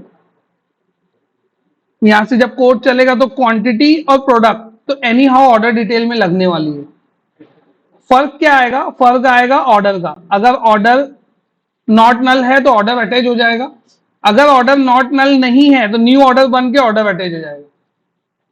तो मैंने क्या कर दिया, न्यू ऑर्डर बना के वो न्यू ऑर्डर में ये ऑर्डर डिटेल्स को यूज कर लिया यहाँ पे, और इधर पे इंसर्ट होगा, तो यहाँ पे ऑर्डर इंसर्ट होगा तो उसके साथ ऑर्डर डिटेल भी इंसर्ट हो जाएगी, और यहाँ पे तो हम लोग ऑर्डर इंसर्ट कर ही नहीं रहे, सिर्फ ऑर्डर डिटेल को इंसर्ट कर रहे, क्योंकि ये पेरेंट ऑब्जेक्ट जब तुम डालोगे, जैसे एक पेरेंट ऑब्जेक्ट है, जैसे फॉर एग्जांपल डिपार्टमेंट और एम्प्लॉय ले लेते हैं, तो डिपार्टमेंट जो है वो पेरेंट है और एम्प्लॉय जो है वो चाइल्ड है, एक डिपार्टमेंट में मल्टीपल एम्प्लॉय है, तो तुमने एक डिपार्टमेंट का ऑब्जेक्ट बनाया और उसके अंदर लिस्ट ऑफ एम्प्लॉय सेट कर दिया और सिर्फ डिपार्टमेंट को इंसर्ट मारा, तो डिपार्टमेंट के इंसर्ट पे ऑटोमेटिक एम्प्लॉय का इंसर्ट भी चल जाता है, मतलब वो यहाँ पे एक रिकॉर्ड डाल के वहां पे लिस्ट में 3 है, तुम्हारे 3 एम्प्लॉय तो 3 इंसर्ट चला देगा वहां पे, तो ये चीज यहाँ पे होगी, ये केस में होगी। क्यों?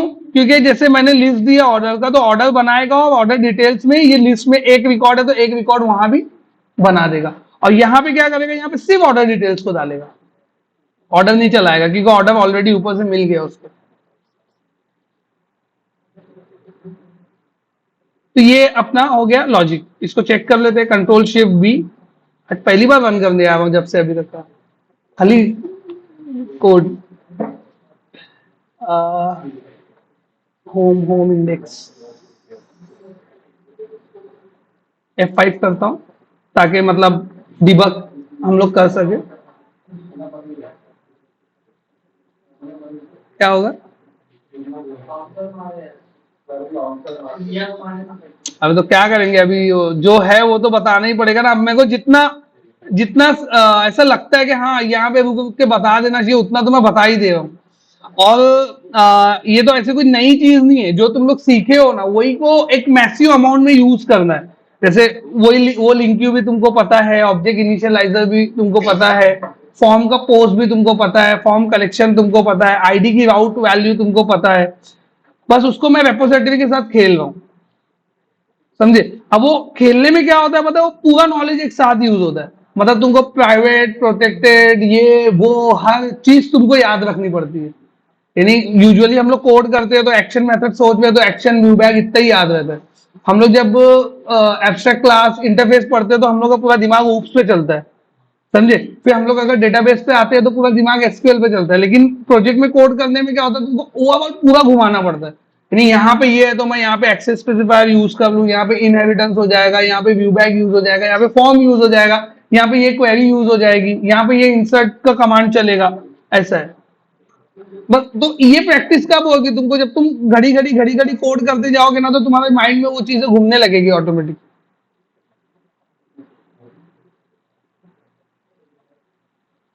यहाँ पे आ गया प्रोडक्ट आईडी, आया 7, ठीक है, चलते हैं देखते हैं। प्रोडक्ट आईडी आ गया 7। सेशन से देखो कस्टमर मिल गया। क्यों सेशन से कस्टमर मिला, क्योंकि मैंने होम पेज पे सेशन बना दिया है, तो कस्टमर मिल गया। कस्टमर को ऑब्जेक्ट क्या मिला है वो देख लो, मिल गया बराबर। तो ये अब ये होम पेज से बनने की जगह लॉगिन पेज से होगा। अभी तो मैं होम पेज पे डाल दिया ना, लॉगिन पेज पे होगा, यूजर आईडी पासवर्ड चेंज करके होगा, लेकिन यहाँ का कोई कोड चेंज नहीं होगा, ये जैसा चल रहा है वैसे ही चलेगा, ठीक है। अब हम लोग आ जाते हैं प्रोडक्ट। प्रोडक्ट कौन सा बना है, तो प्रोडक्ट मैंने देख लिया, प्रोडक्ट मेरा बना है test description test title, rating जिसकी 4 है, 5000 जिसकी प्राइस है, ठीक है। यहाँ आ गया। अब यहाँ पे ऑर्डर एग्जिस्टेंस चेक करेगा, मैं F11 करके अंदर जाके चेक करता हूँ। दूसरे डीएलएल के कोड को जब तुम वो करते हो ना डीबग, तो ये ऐसा एक यस नो आता है, तो उसको यस करने का, नो मत करना, ठीक है। तो कस्टमर आईडी लेके यहाँ आ गया, कस्टमर आईडी 1। 1 कस्टमर आईडी के लिए कोई ऑर्डर मिला क्या, इसको ऑब्वियसली नहीं मिलेगा, नल आ गया, ऑर्डर नल आया, ठीक है। ऑर्डर नल आया तो ये ऑर्डर डिटेल्स बना दिया इसने, ऑर्डर डिटेल बना दिया, लेकिन देखो ऑर्डर का डेटा कुछ भी सेट नहीं है, क्योंकि वो ऑलरेडी नल है, तो उसने नल ही रखा है वैसे भी। अब अगर ये नॉट नल होता तब यहां जाता, लेकिन ये तो नल आ गया, तो ये आएगा नीचे, ठीक है। ये आ गया एल्स में, एल्स में आया। एल्स में आने के बाद यहाँ पे ऑर्डर बनाने का ट्राई कर रहा है, तो ये ऑर्डर बनाया, ये ऑर्डर बन गया। तो ये ऑर्डर का ऑब्जेक्ट देख लेते हैं हम लोग। ये ऑर्डर पे क्रिएटेड डेट टाइम सेट किया और बोला कौन सा कस्टमर है, तो कस्टमर भी सेट कर दिया, तो मतलब कस्टमर सेट हो गया इसके अंदर। उसके बाद ऑर्डर आईडी तो बाद में बनेगा। ऑर्डर डिटेल में देखो लिस्ट में काउंट 1 आया, क्योंकि मैंने लिस्ट बना के काउंट डाला है, तो लिस्ट में काउंट 1 आया और स्टेटस ड्राफ्ट सेट हुआ। अब ये इंसर्ट करने के लिए गया, इंसर्ट हो गया। अब ये इंसर्ट हुआ, इसको मैं चेक करता हूं यहां जाके ऑर्डर के टेबल में, तो ऑर्डर आईडी जनरेट हो चुकी रहेगी, नहीं हुई है, तो इंसर्ट कैसे चल गया।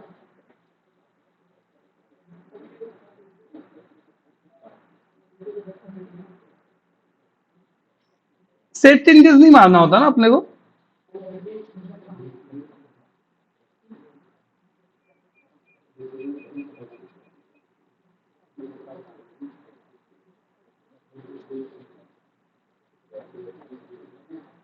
Set next F11 insert. हाँ देखो फट रहा है, क्या फट रहा है,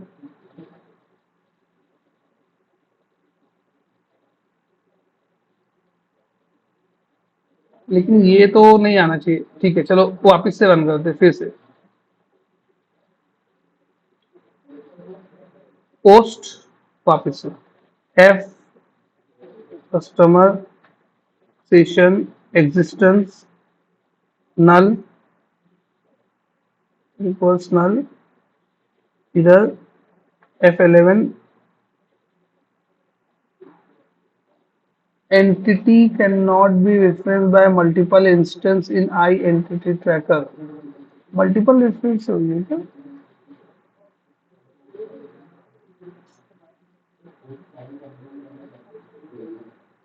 ये तो customer,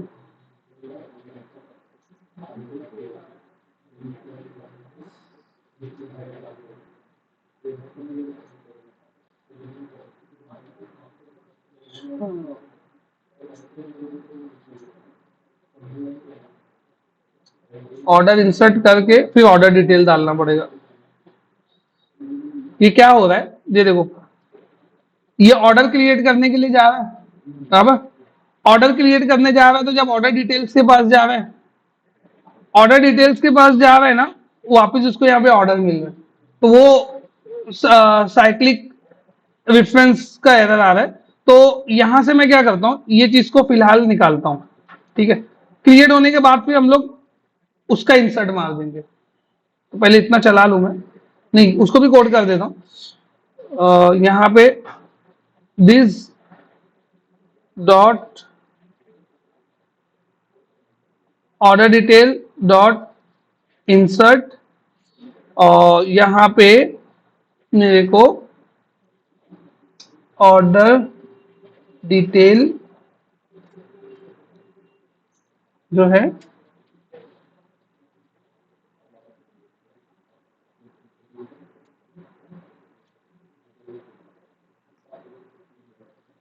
order detail dot order is equal to new order. तो ये न्यू ऑर्डर बनेगा ना इंसर्ट होने के बाद, वो ऑर्डर डिटेल में सेट किया और ऑर्डर डिटेल के ऑब्जेक्ट को इंसर्ट होने के लिए यहां भेज दिया। तो दोनों का अलग अलग इंसर्ट चला रहा हूं मैं इसमें, मतलब रेफरेंस करके नहीं चला रहा हूं, बिना रेफरेंस के, रेफरेंस का एरर दे रहा हो। तो वापस रन करते हैं।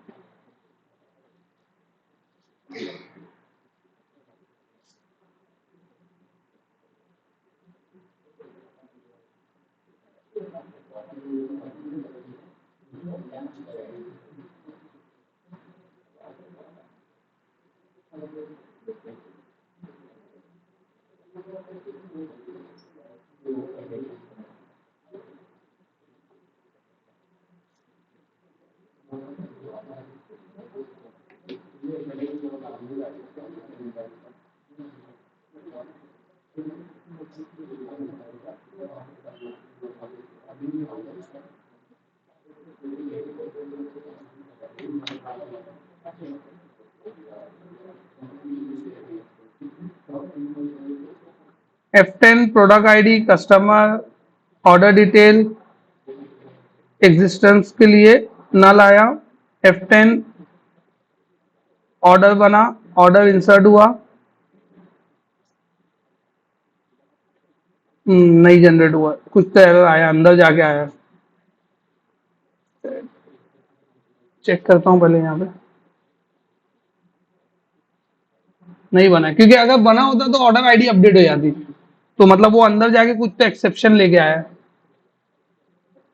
कहां से वापस रन करना है, यहां से सेट नेक्स्ट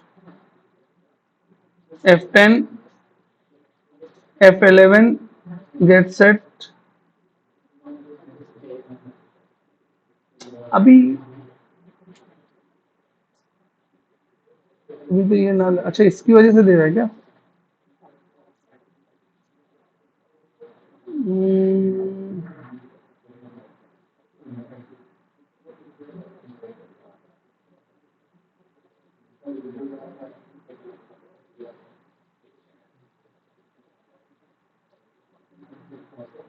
इसको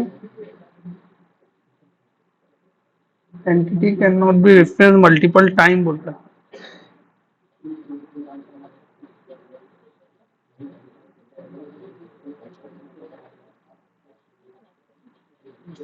कस्टमर ऑलरेडी क्रिएटेड है, कस्टमर का आईडी ऑर्डर में यूज करना।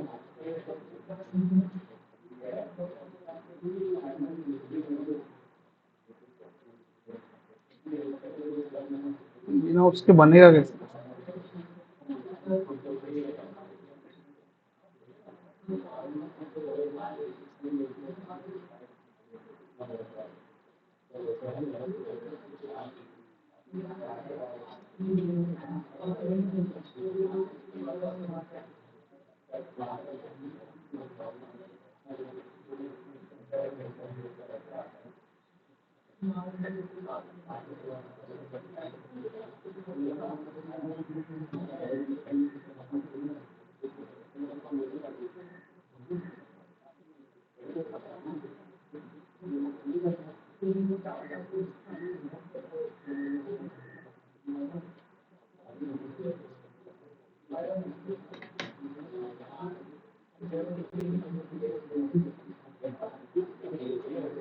F10, F10, F10, F10, F10, order detail, order, customer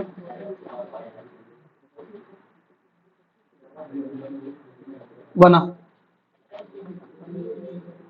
ये कस्टमर की वजह से दे रहा था वो, कस्टमर का ऑब्जेक्ट जो असाइन था ना, उसकी वजह से प्रॉब्लम दे रहा था। उसको करते हैं सही।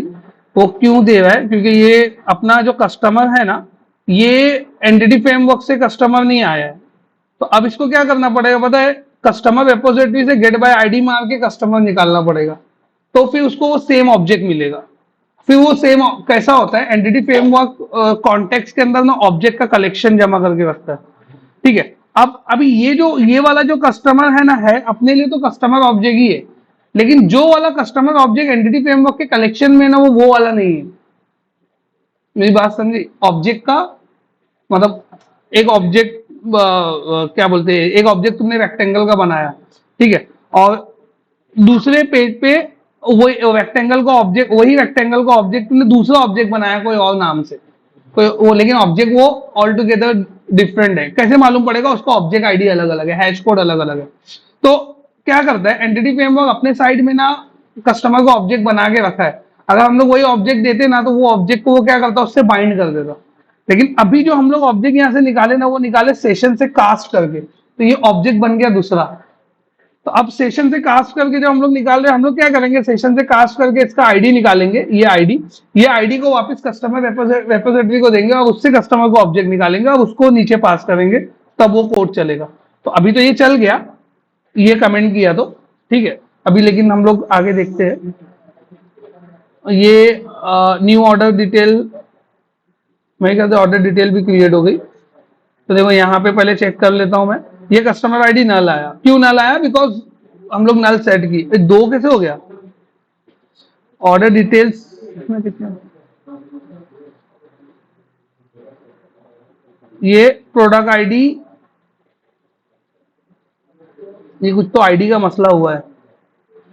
ऑर्डर आईडी तो सही है, सेकंड ऑर्डर के लिए ऑर्डर डिटेल बना। ओके ओके, इधर से ही ऑर्डर डिटेल बना दिया इसने। तो एक काम करता हूँ, इसको कर देता हूँ कमेंट। दो बार इंसर्ट मार, मतलब इसके लिए भी ऑर्डर क्रिएट हो रहा है, और इसके लिए ऑर्डर प्लस ऑर्डर डिटेल दोनों हो रहा है। जैसा मैं बोला ना, वो दो इंसर्ट मार रहा है, क्योंकि इसमें ऑर्डर डिटेल भी बन जाएगा। तो ये इंसर्ट को मैं निकाल दिया, और पूरा कोड ही सही कर देता हूँ। इसको कस्टमर को कस्टमर रेपोजिटरी से इनिशियलाइज कर देते हैं यहाँ पे। तो यहाँ पर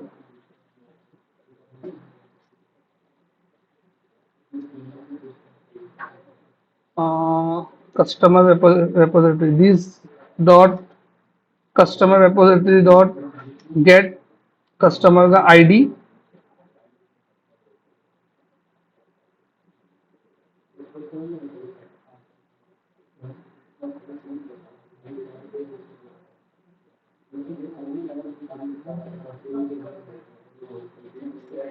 कम ज्यादा हो गया क्या?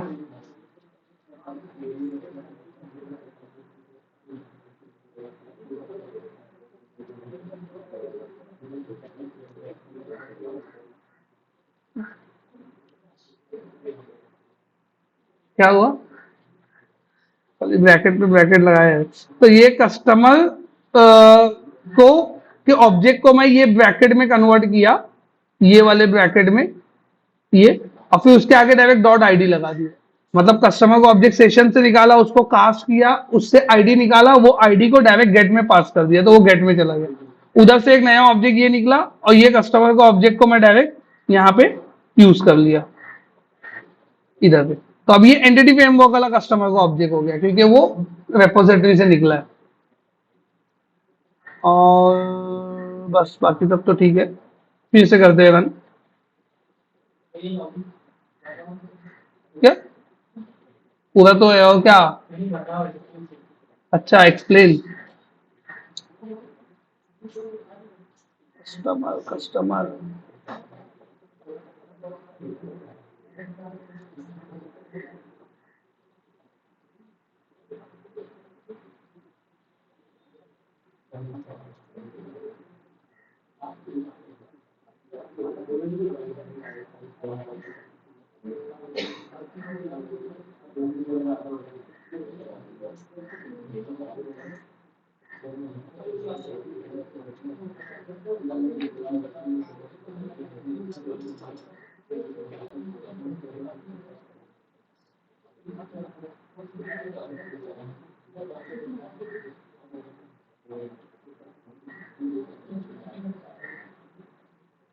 ये देखो, ये कस्टमर को ऑब्जेक्ट बना। अब देखो इसमें कैसा आ रहा है, लिखा हुआ प्रॉक्सी कस्टमर करके सेट हो रहा है, ठीक है। अभी ये यहाँ पे गेट गेट ऑर्डर डिटेल, अभी इसको ऑर्डर मिलना चाहिए था ना।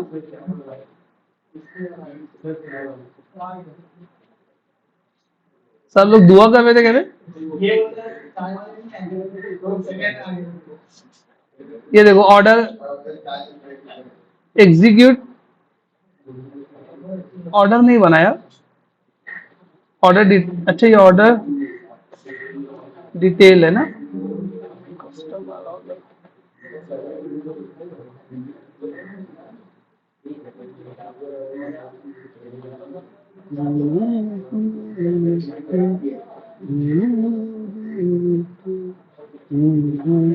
मिला था लास्ट टाइम पैसा, हाँ मिला था।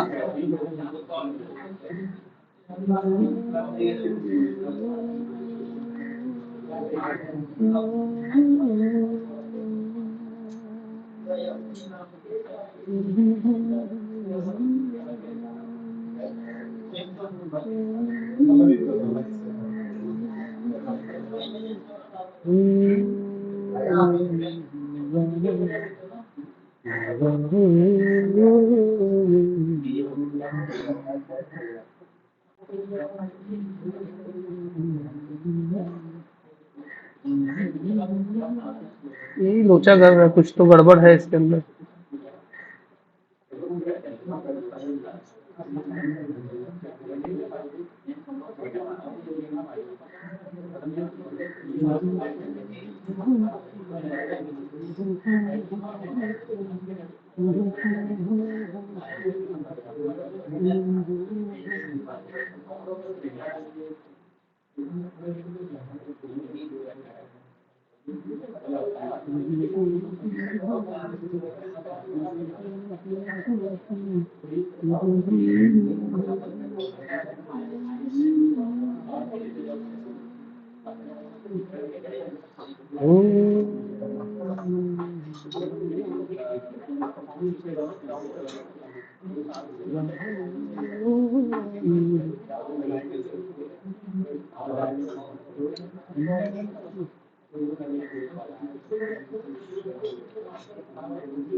कितना हुआ?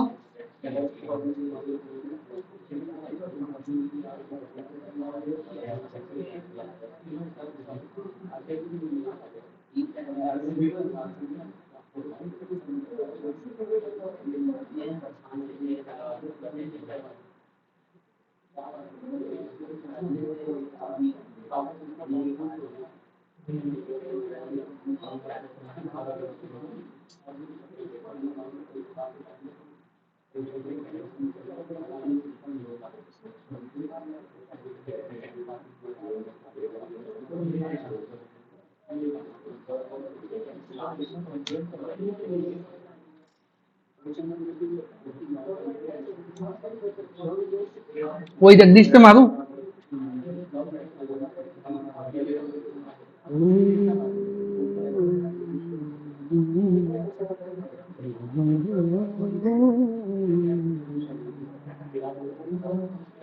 कितना?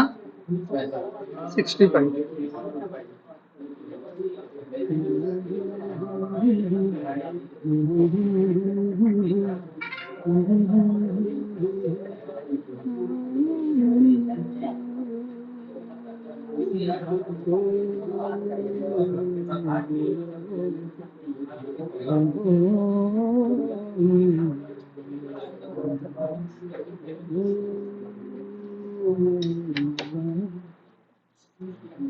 चल गया हो।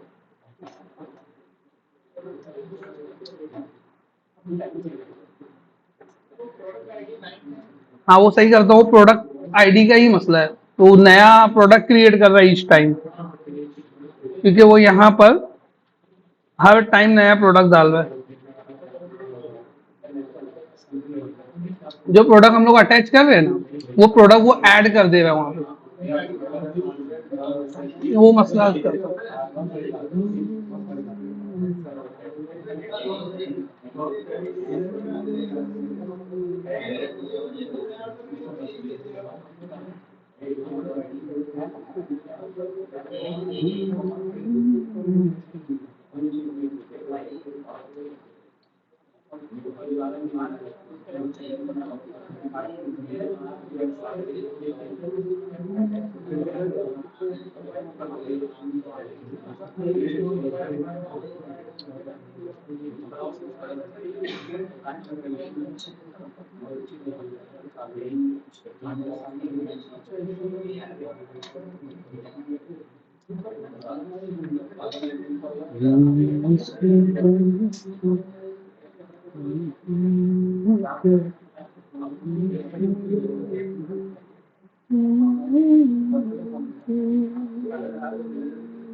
ठीक है, देखो यहाँ पे क्या किया हूं मैं, थोड़ा सा चेंज किया हूँ। यहाँ पे कस्टमर के आगे वर्चुअल नहीं था, इधर पे कस्टमर के आगे वर्चुअल ऐड किया, कस्टमर में जाके यहाँ पे ऑर्डर के आगे इधर वर्चुअल ऐड किया, ऑर्डर में जाके यहाँ पर ऑर्डर डिटेल और कस्टमर ये दोनों को वर्चुअल किया, ऑर्डर डिटेल में इधर पे जाके वर्चुअल, तो 3-4 जगह वर्चुअल ऐड किया हूँ। और अभी वो ऐड तो हो रहा है, ये लॉजिक पहले बता देता हूं मैं। अभी वो ऐड तो हो जा रहा है। क्या कर रहे हैं हम लोग ये कस्टमर या प्रोडक्ट अटैच कर रहा हूँ, तो वो नया प्रोडक्ट या नया कस्टमर बनाने का ट्राई कर रहा है। अभी प्रोडक्ट तो नया बना ही ले रहा है वो, मतलब जैसे मैं प्रोडक्ट आईडी 7 पास किया, तो 7 से जो 7 वाला ऑब्जेक्ट लाता है यहाँ अटैच करता है, जब ये ऑर्डर डिटेल्स को इंसर्ट करने लगता है तो एक नया प्रोडक्ट बना देता है और उसकी जो भी नई आईडी है वो असाइन कर रहा है। तो वो इशू की वजह से ही वो वर्चुअल ऐड किया। देखो यहाँ पे प्रोडक्ट में 10 बना दिए, जबकि हम लोग ने 7 नंबर वाले प्रोडक्ट पे क्लिक किए थे, लेकिन इसने यहाँ पे आईडी बना दिया। तो ये तो हम लोग देखते हो, तो प्रोडक्ट और कस्टमर का छोड़ दो, वो दोनों एंटिटी का वो मैं कर लूंगा। ऑर्डर डिटेल्स का यहाँ पर देखो, तो ये क्या करेगा, ऑर्डर को कहाँ से कैलकुलेट करेगा, एग्जिस्टेंस चेक करेगा ऑर्डर है क्या। तो तो ऑर्डर उसको नहीं मिलेगा, ऑर्डर उसको नहीं मिलेगा तो वो यहाँ आएगा, यहाँ पे आके न्यू डेट से ऑर्डर क्रिएट करेगा और स्टेटस उसका ड्राफ्ट सेट करेगा। अभी अगर मैं ऑर्डर के टेबल में जाके क्वेरी करूं, ये मेरा ऑर्डर का टेबल है, ये ऑर्डर के टेबल को मैं यहाँ पे क्लिक किया, सिलेक्ट टॉप 200, तो ये स्टेटस देखो 10 10 10 10 डाल रहा है। क्यों 10 10 10 डाल रहा है? यहाँ पे ये इनम की वैल्यू है अपनी ड्राफ्ट, ठीक है, इसके लिए 10 डाल रहे हो। ये शायद मैं बोला भी था कि जब तुम डेटाबेस में क्वेरी करोगे तो तुमको नंबर दिखेगा, फिर तुमको आगे उसका इनम सर्च करना पड़ेगा, तो लाइक तुमको डेटाबेस में ऐसा दिखेगा यहाँ पर, ठीक है। तो ये एक चीज हो गई बताने वाली यहाँ पर। तो ऑर्डर को ऑब्जेक्ट बनाएगा, ऑर्डर को ऑब्जेक्ट बना के मैं ऑर्डर को इंसर्ट नहीं मार रहा हूँ, देखो मैं एक लाइन कमेंट कर दिया, निकाल नहीं रहा हूँ। फिर मैं क्या किया, जो न्यू ऑर्डर जो भी यहाँ पर मेरा बना है वो न्यू ऑर्डर को ऑर्डर डिटेल्स के अंदर में सेट कर दे रहा हूँ। ऑर्डर डिटेल्स में सेट करके ऑर्डर डिटेल को इंसर्ट जब मैं मार रहा हूँ तो ऑर्डर डिटेल के साथ में ऑर्डर भी इंसर्ट हो रहा है और ऑर्डर डिटेल भी यहाँ पे इंसर्ट हो जा रही है। अगर ये ऑर्डर डिटेल नल रहेगी तो ऑर्डर डिटेल अगर यहाँ पे नल रहेगी तो ये इंसर्ट नहीं करेगा। और यहाँ पे अगर देखो, यहाँ पे ऑर्डर डिटेल जो मैं सेट करूंगा वो सेट से वो ऑर्डर डिटेल को क्या करेगा, अटैच कर देगा। तो ये अटैच वाले में क्या हो रहा है, हर बार अटैच वाले में वो एक न्यू बना के अटैच कर रहा है। तो ये मेरे को देखना पड़ेगा असल में क्या ग्लिच आ रहा है, कुछ तो हम लोग मिस किए हैं, मतलब ये कि कोड लेवल पे कुछ मिस नहीं है, ये कोड एज इट इज यही रहेगा जो है। ये चेंज जो भी होगा ना पीछे रेपोजिटरी लेवल पे होगा, जैसे अपना इंक्लूड वाला चेंज हुआ ना, पीछे से चेंज हुआ, फिर यहाँ पे जो कोड था वो एज इट इज है।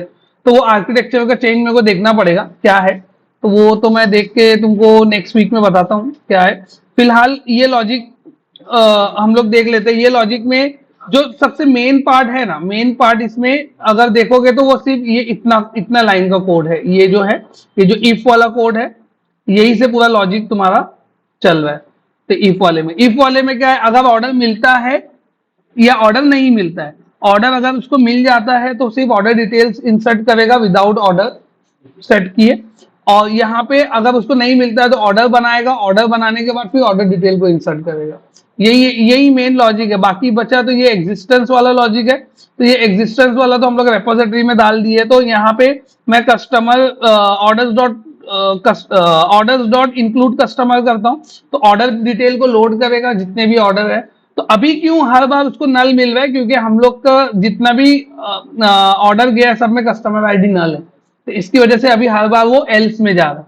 अगर वो सेट हो जाएगा तो यहाँ पे कस्टमर आईडी आ जाएगी, जैसे ऑर्डर की आईडी आई है, जैसे कि मैं यहाँ पे तुमको बता देता हूँ।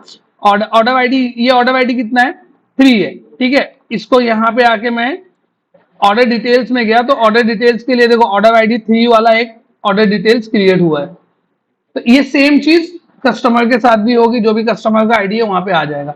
अभी अगर मैं इसको यहां से इसको मैं एडिट करूं, नहीं कस्टमर नहीं सॉरी, ऑर्डर को मैं एडिट करूं, ऑर्डर को एडिट करके मैं, मेरे को मालूम है सब 1 कस्टमर के लिए ही है, तो यहाँ पे अगर मैं 1 डाल दूं, क्योंकि अपने आर्किटेक्चर से नहीं हो रहा है कोड से, तो मैं मैनुअली यहाँ पे डाल दिया।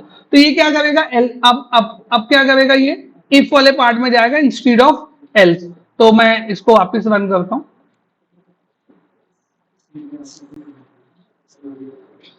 पहली बात तो एरर देगा वो, कौन बताएगा क्या एरर देगा। कस्टमर आईडी 1113 ऑर्डर पे सेट कर दिया मैं, तो एरर क्या देगा, नहीं यार एकदम अलग बोल दिया। मॉडल बैकिंग तो हम लोग मॉडल चेंज करेंगे तब ना, का मॉडल मॉडल वॉडल कहाँ चेंज कर, डेटा खाली बदल सिंगल और वही के लिए वो स्क्रीन खोल के रखा, मैं बोला आप बताओ, क्योंकि अभी होगा क्या पता, उसको 3 ऑर्डर मिलेगा कस्टमर आईडी 1 के लिए, जो सबके सब ड्राफ्ट स्टेटस में रहेगा। तो मैंने 111 सेट कर दिया ना मैं जाके डायरेक्ट, तो ये फटेगा अभी, ये वाली लाइन फटेगी।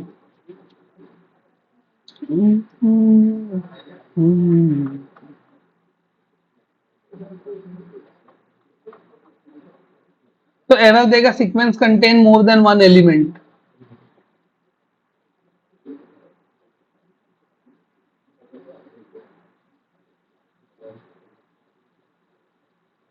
ये देखो यहां आया, यहां गया, गेट किया, एग्जिस्टेंस में F11 मार रहा हूं मैं, इधर आया, आया सेम एरर, तो ये क्यों आया, ये मतलब एक्सपेक्टेड था, ये एरर नहीं है, वो हम लोग ने गलत डेटा डाले। अब होगा क्या, हम लोग की कोई जॉब रहेगी पीछे से जो ये डेटा को, जो ये स्टेटस को विशलिस्ट कर देगी, तो फर्स्ट 2 ऑर्डर को मैं विशलिस्ट में डाल देता हूं 60।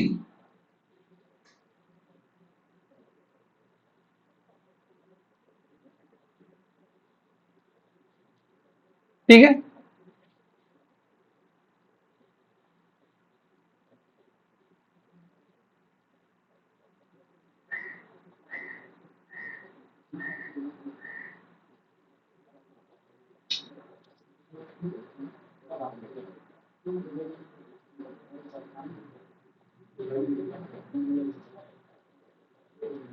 यहां आया F11 किया, अभी नहीं फटा। क्यों? क्योंकि हम लोग चेक कर रहे हैं ड्राफ्ट के लिए, बराबर। उसको ऑर्डर मिला कितना, उसको ऑर्डर मिला 3 वो कस्टमर के लिए, लेकिन उसमें से ड्राफ्ट स्टेटस में एक ही था, तो एक ही ऑर्डर लेके आगे गया, 3 वाला। ठीक है, फिर उसके बाद हाँ, ये तो ऑर्डर डिटेल बनाया। अब ये आया इफ के अंदर, ऑर्डर डिटेल को सेट किया और यहां पे इंसर्ट मारेगा, ये फटा। क्यों फटा? वही same reason, order detail attach हुआ है। तो ये मेरे को चेक करना पड़ेगा ये क्या है। एज ट्रैकिंग, ऐसा एज नो ट्रैकिंग करके ना एक वो आता था, प्रॉपर्टी आती थी, अब वो कहाँ पे सेट होता था मैं भी भूल गया हूँ। कोई भी अपने को मॉडल अटैच करना है और उसकी ट्रैकिंग मेरे को नहीं डालना है एंटिटी फ्रेमवर्क के कॉन्टेक्स्ट में, तो एज नो ट्रैकिंग करके एक प्रॉपर्टी आती है। अब वो किधर डालते भूल गया मैं, कहाँ पे मॉडल वो डालेंगे, तो मॉडल ही पे वो कहाँ पे ऐड करना है मेरे को, वो चीज थोड़ा सा देखना पड़ेगा उसके बारे में। लेकिन है एक प्रॉपर्टी ऐसी है। और ये जो एरर दे रहा है ना, ये वही चेन ट्रैकर का ही एरर दे रहा है, मतलब मैं उसको अटैच कर रहा हूँ, वो जो है न्यू एंटिटी कंसिडर कर रहा है, तो वो मेरे को देखना पड़ेगा, फिर एक्सप्लेन करना पड़ेगा। तक एक प्रोजेक्ट में हम लोग किए तो थे एक बार।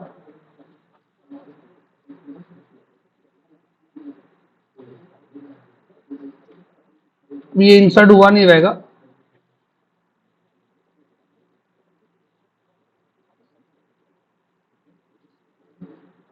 तो देखो एक बार लॉजिक बता देता हूँ, पूरा लॉजिक जो है, ये कोड चेंज होने वाला नहीं है, ये कोड एज इट इज ही रहेगा, इसके लिए बेफिक्र रहो। तो ये तुम्हारा कस्टमर आईडी, कस्टमर गेट कर रहा हूं मैं। कस्टमर गेट करने के लिए ये कस्टमर को ऑब्जेक्ट में निकाल के लेके आया। कस्टमर के ऑब्जेक्ट में यहाँ पे ऑर्डर्स है, ये इसका इशू है, मतलब वो ऑर्डर्स भी इंसर्ट करने के लिए जा रहा है, तो ऑर्डर्स यहाँ पे नल सेट है ऑलरेडी। फिर उसके बाद यहाँ पे आकर प्रोडक्ट, प्रोडक्ट में आया मैं। प्रोडक्ट में अगर देखोगे तो ये प्रोडक्ट के अंदर क्या था यार, ऑर्डर डिटेल्स,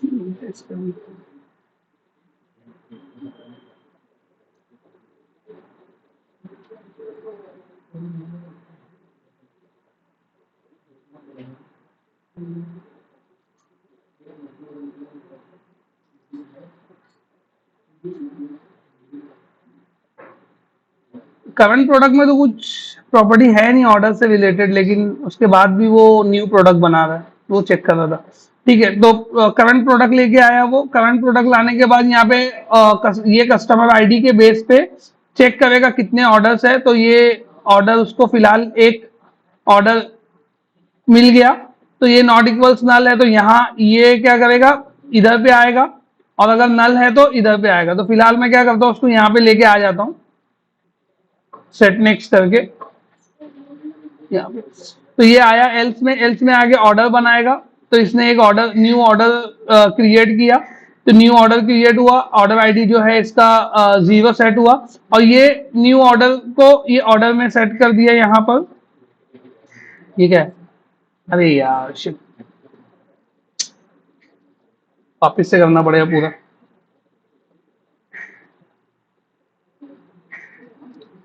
क्या प्रॉब्लम हुआ, मैं स्किप किया ना लाइन, ये वाली लाइन स्किप किया, ये ऑब्जेक्ट नल रह गया, और वो नल से इधर पे प्रॉपर्टी को कॉल कर दिया, मतलब ये नल है, लेकिन यहाँ पे नल डॉट ऑर्डर कॉल हो गया। और ये नल क्यों है? क्योंकि मैं ये लाइन को स्किप कर दिया। अब इसको वापस ऊपर लेके जाता हूँ, सेट नेक्स्ट, ठीक है, वापस से product ID, customer, current product, अभी ये आया। अब यहाँ पे मैं एल्स में लेके जाता हूँ इसको, वो एक लाइन छूट गई थी, सेट नेक्स्ट, एल्स में लेके आया, यहाँ आया, देखो अभी चल गई। तो अब वो इनिशियलाइज हो गई, वो लाइन इनिशियलाइज हुई। इधर पे ये ऑर्डर डिटेल को इंसर्ट किया, ऑर्डर डिटेल यहाँ पे तुमको, हाँ ऑर्डर सी है,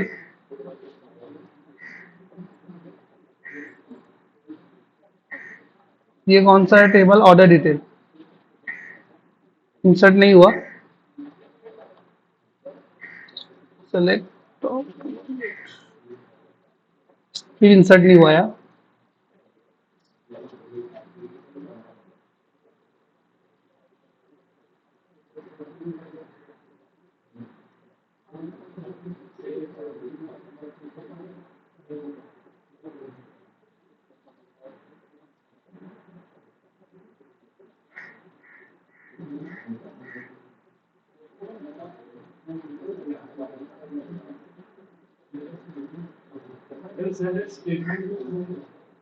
क्या क्या ऊपर नीचे लेके जाने के लिए वापिस वापिस रन करना पड़ेगा ना हर बार। जैसे अभी मैं यहाँ यहाँ तक पहुंच गया, एरर आ गया, मेरे को वापस इसको रन करना है, तो मैं सेट एज स्टेटमेंट करके इधर जाता हूँ, वापस से अंदर फिर F11 करके देखता हूँ कि क्या ऐसा हुआ, क्रिएट क्यों नहीं हुआ। नहीं तो मेरे को करना क्या पड़ेगा, आगे बढ़ा दूंगा, फिर से वापस जाके रन करना पड़ेगा, फिर ऐड टू कार्ट पे क्लिक करना पड़ेगा। एक तो वो पोस्ट है, यूआरएल डाल के भी नहीं चलेगा, क्लिक ही करना पड़ेगा वापस से। तो सेम रिक्वेस्ट में तुम ऊपर नीचे कोड को कर सकते हो।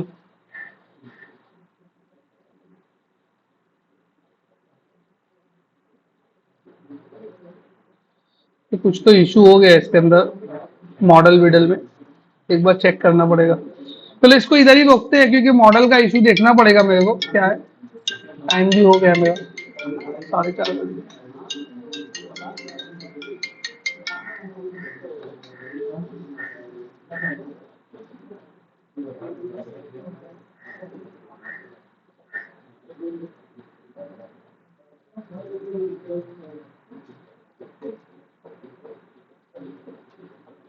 ये जो लॉजिक का कोड है ना, ये लॉजिक के कोड में कुछ खास चेंज होने वाला नहीं है। जो लॉजिक हम लोग लिखे, जो रेपोजिटरी का हम लोग कोड किए, वो एज इट इज रहेगा। चेंज होगा कुछ तो इंटरनल, वो इंटरनल मैं पहले एक बार देख लेता हूँ क्या है, वो एज ट्रैकिंग से करना है, कैसे करना है, वो चेंज करके फिर मैं तुम लोगों को वो चेंज जो रहेगा बता दूंगा। अभी तक का जो चेंज है ना, वो पूरा डाल देता हूँ। अभी तक का चेंज गिट पे मैं पुश कर दे रहा हूँ।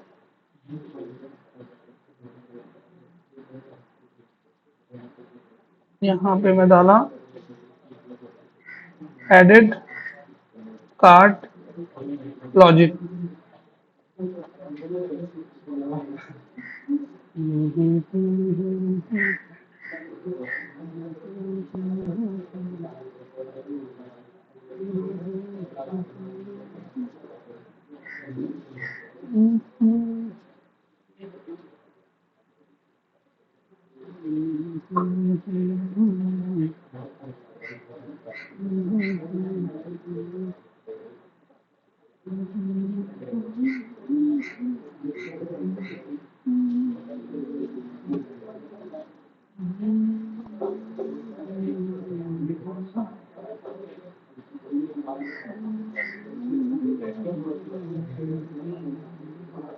जब तुम ये गिटअप पे जाओगे ना, तो लास्ट कमिटेड चेंज ना तुमको ऊपर ही दिखा देगा। यहाँ पे देखो, अभी मैं 1 मिनट पहले किया हूँ, तो ये चेंज यहाँ पे दिखा रहा है। तो डायरेक्ट इधर से जाने के बदले इधर भी तुम कर सकते हो, direct compare and pull request.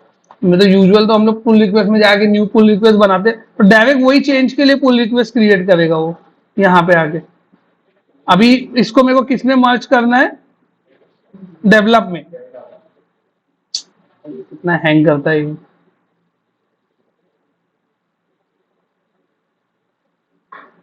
बहुत भयंकर हैंग होता है कभी कभी ये गिटअप।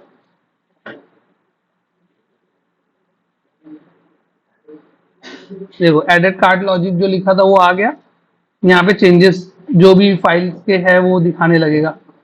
चेंज तो बहुत बहुत ज्यादा है। देखो ये सब चेंज मैंने किया है। यहाँ पे लिस्ट था तो इसको आई कलेक्शन किया और वर्चुअल कर दिया। इधर भी लिस्ट को आई कलेक्शन करके वर्चुअल किया। और ये order, enum helper, order details, ये सब फाइल न्यू बनाया था। और पहले यहाँ पे प्राइवेट था, ये इसको प्रोटेक्टेड कर दिया। तो प्राइवेट था तो ये एक्सेस नहीं हो पाता था। प्रोटेक्टेड करने से ये बेस क्लास, सॉरी, सब क्लास में एक्सेस होने लगा। और ये तो कस्टमर रिपोजिटरी जाना है, ये भी कस्टमर रिपोजिटरी बना है। ये तो हाँ, ये वाला, ये जो ऑर्डर रिपोजिटरी के अंदर एक नया फंक्शन हम लोग ऐड किए, चेक एग्जिस्टेंस का, और ये लॉजिक लिखे थे वहां पे। तो ये लॉजिक है। और बाकी ये सब तो ऑर्डर की फाइल है, ऑर्डर हिस्ट्री, ये फाइल है। हाँ, यहाँ पे ये मॉडल विडल निकाल दिया था मैंने। और ये न्यू कुछ प्रॉपर्टीज ऐड किया था, ऑर्डर, ऑर्डर डिटेल और कस्टमर की लास्ट टाइम। ये तो माइग्रेशन है, माइग्रेशन छोड़ दो, माइग्रेशन देखने की जरूरत नहीं है। और कौन कौन सी file, order detail, order, customer, ये सब न्यू फाइल बनी थी 3, और ये 3 इसका इंटरफेस। और ये तो माइग्रेशन है, छोड़ देते हैं माइग्रेशन। ये क्या है, ये अपना व्यू है, शॉप नाउ वाला व्यू था, शॉप वाला, वो व्यू में कुछ चीज निकाले थे, कुछ चीज ऐड किए थे। तो ये वो है। और ये हम लोग क्यों किए थे, ये बेसिकली हम लोग ये बिगिन फॉर्म डाले थे जब, तो मैं बोला था दोनों जगह सेम बॉक्स यूज होना चाहिए, तो वो बॉक्स का कोड रिप्लेस किया था। तो वो बॉक्स का कोड है, मतलब पार्शियल व्यू से रेंडर कर रहे हैं हम लोग। तो ये वाला तो मतलब ये बॉक्स का है। और यहाँ पे आके मैं वो बॉक्स को रेंडर किया हूँ, यहाँ पे आके वो बॉक्स को मैं रेंडर किया हूँ, बस। तो ये इतना चेंज है।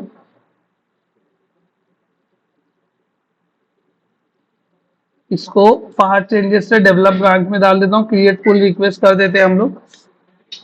पुल रिक्वेस्ट क्रिएट हो गई। पुल रिक्वेस्ट क्रिएट होने के बाद चेक करेगा कि कुछ कॉन्फ्लिक्ट है, नहीं है, ग्रीन आया तो मर्ज कर देने का, कंफर्म मर्ज, मर्ज। तो ये कोड चल डेवलप फास्ट चेंजेस से डेवलप में चला गया।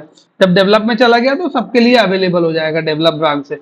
तो कोई भी डेवलप ब्रांच से पुल लेके अपनी ब्रांच में ले सकता है। मतलब ये नया कोड अब ऐड हो गया, तो अब इसको लोग, जैसे न्यूली एडेड रिपोजिटरी हो गया या सेशन का कोड हो गया, किसी को यूज करना है तो वो यूज कर सकता है। ठीक है, तो अभी के लिए इधर स्टॉप करते हैं। नेक्स्ट उसमें मैं ट्राई करूंगा कि ये तो इसका बग फिक्स कर दूं और कस्टमर का लॉगिन बना दूं। तो कस्टमर का लॉगिन बन जाएगा तो सेशन से आने लगेगी वैल्यू, ये फिक्स हो जाएगा तो ये डायरेक्ट चलने ही लगेगा, क्योंकि लॉजिक तो पूरा एडेड है, चलने लगेगा। फिर हम लोग को सिर्फ क्या करना रहेगा, वो जो ऑर्डर दिखाता है ना वहां पर, वो करना पड़ेगा। अब हम लोग मैनुअली क्या करेंगे, जॉब की जगह हम लोग मैनुअली क्या करेंगे, ऑर्डर का स्टेटस चेंज करेंगे। मतलब जो जॉब से होने वाला है, कोई जॉब बना के करने से अच्छा या एक कंसोल एप्लीकेशन बना के उसको चला देने का। मतलब वो जॉब से चलने की जगह हम लोग जॉब के लिए 24 घंटा तो वेट नहीं करेंगे हम लोग। तो जॉब कोड क्या रहेगा, अपडेट का कोड रहेगा।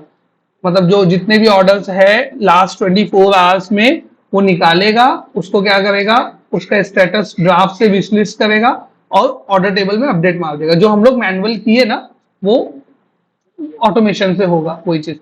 जैसे ही अपडेट होगा तो ऑर्डर गायब हो जाएगा, क्योंकि ऑर्डर एग्जिस्टिंग ऑर्डर जो हम लोग सर्च कर रहे हो ड्राफ्ट वाला सर्च कर रहे हो, तो उसको मिलेगा नहीं। और हम लोग जो ऑर्डर जो कार्ट रहेगा ना, वहां पे ड्राफ्ट में जो ऑर्डर रहेगा, वो ऑर्डर में जितनी डिटेल रहेगी उसको हम लोग बताएंगे वहां पे। ऑर्डर तो एक रहेगा, ऑर्डर डिटेल्स का काउंट दिखाना रहेगा। 1 2 3 4 जो दिखाते हैं ना, वो ऑर्डर काउंट नहीं रहता है, वो किसका काउंट रहता है, ऑर्डर डिटेल्स का काउंट रहता है। तो वो ऑर्डर डिटेल्स का काउंट हम लोग वहां पे दिखाना स्टार्ट कर देंगे। ठीक है, तो अभी के लिए छुट्टी।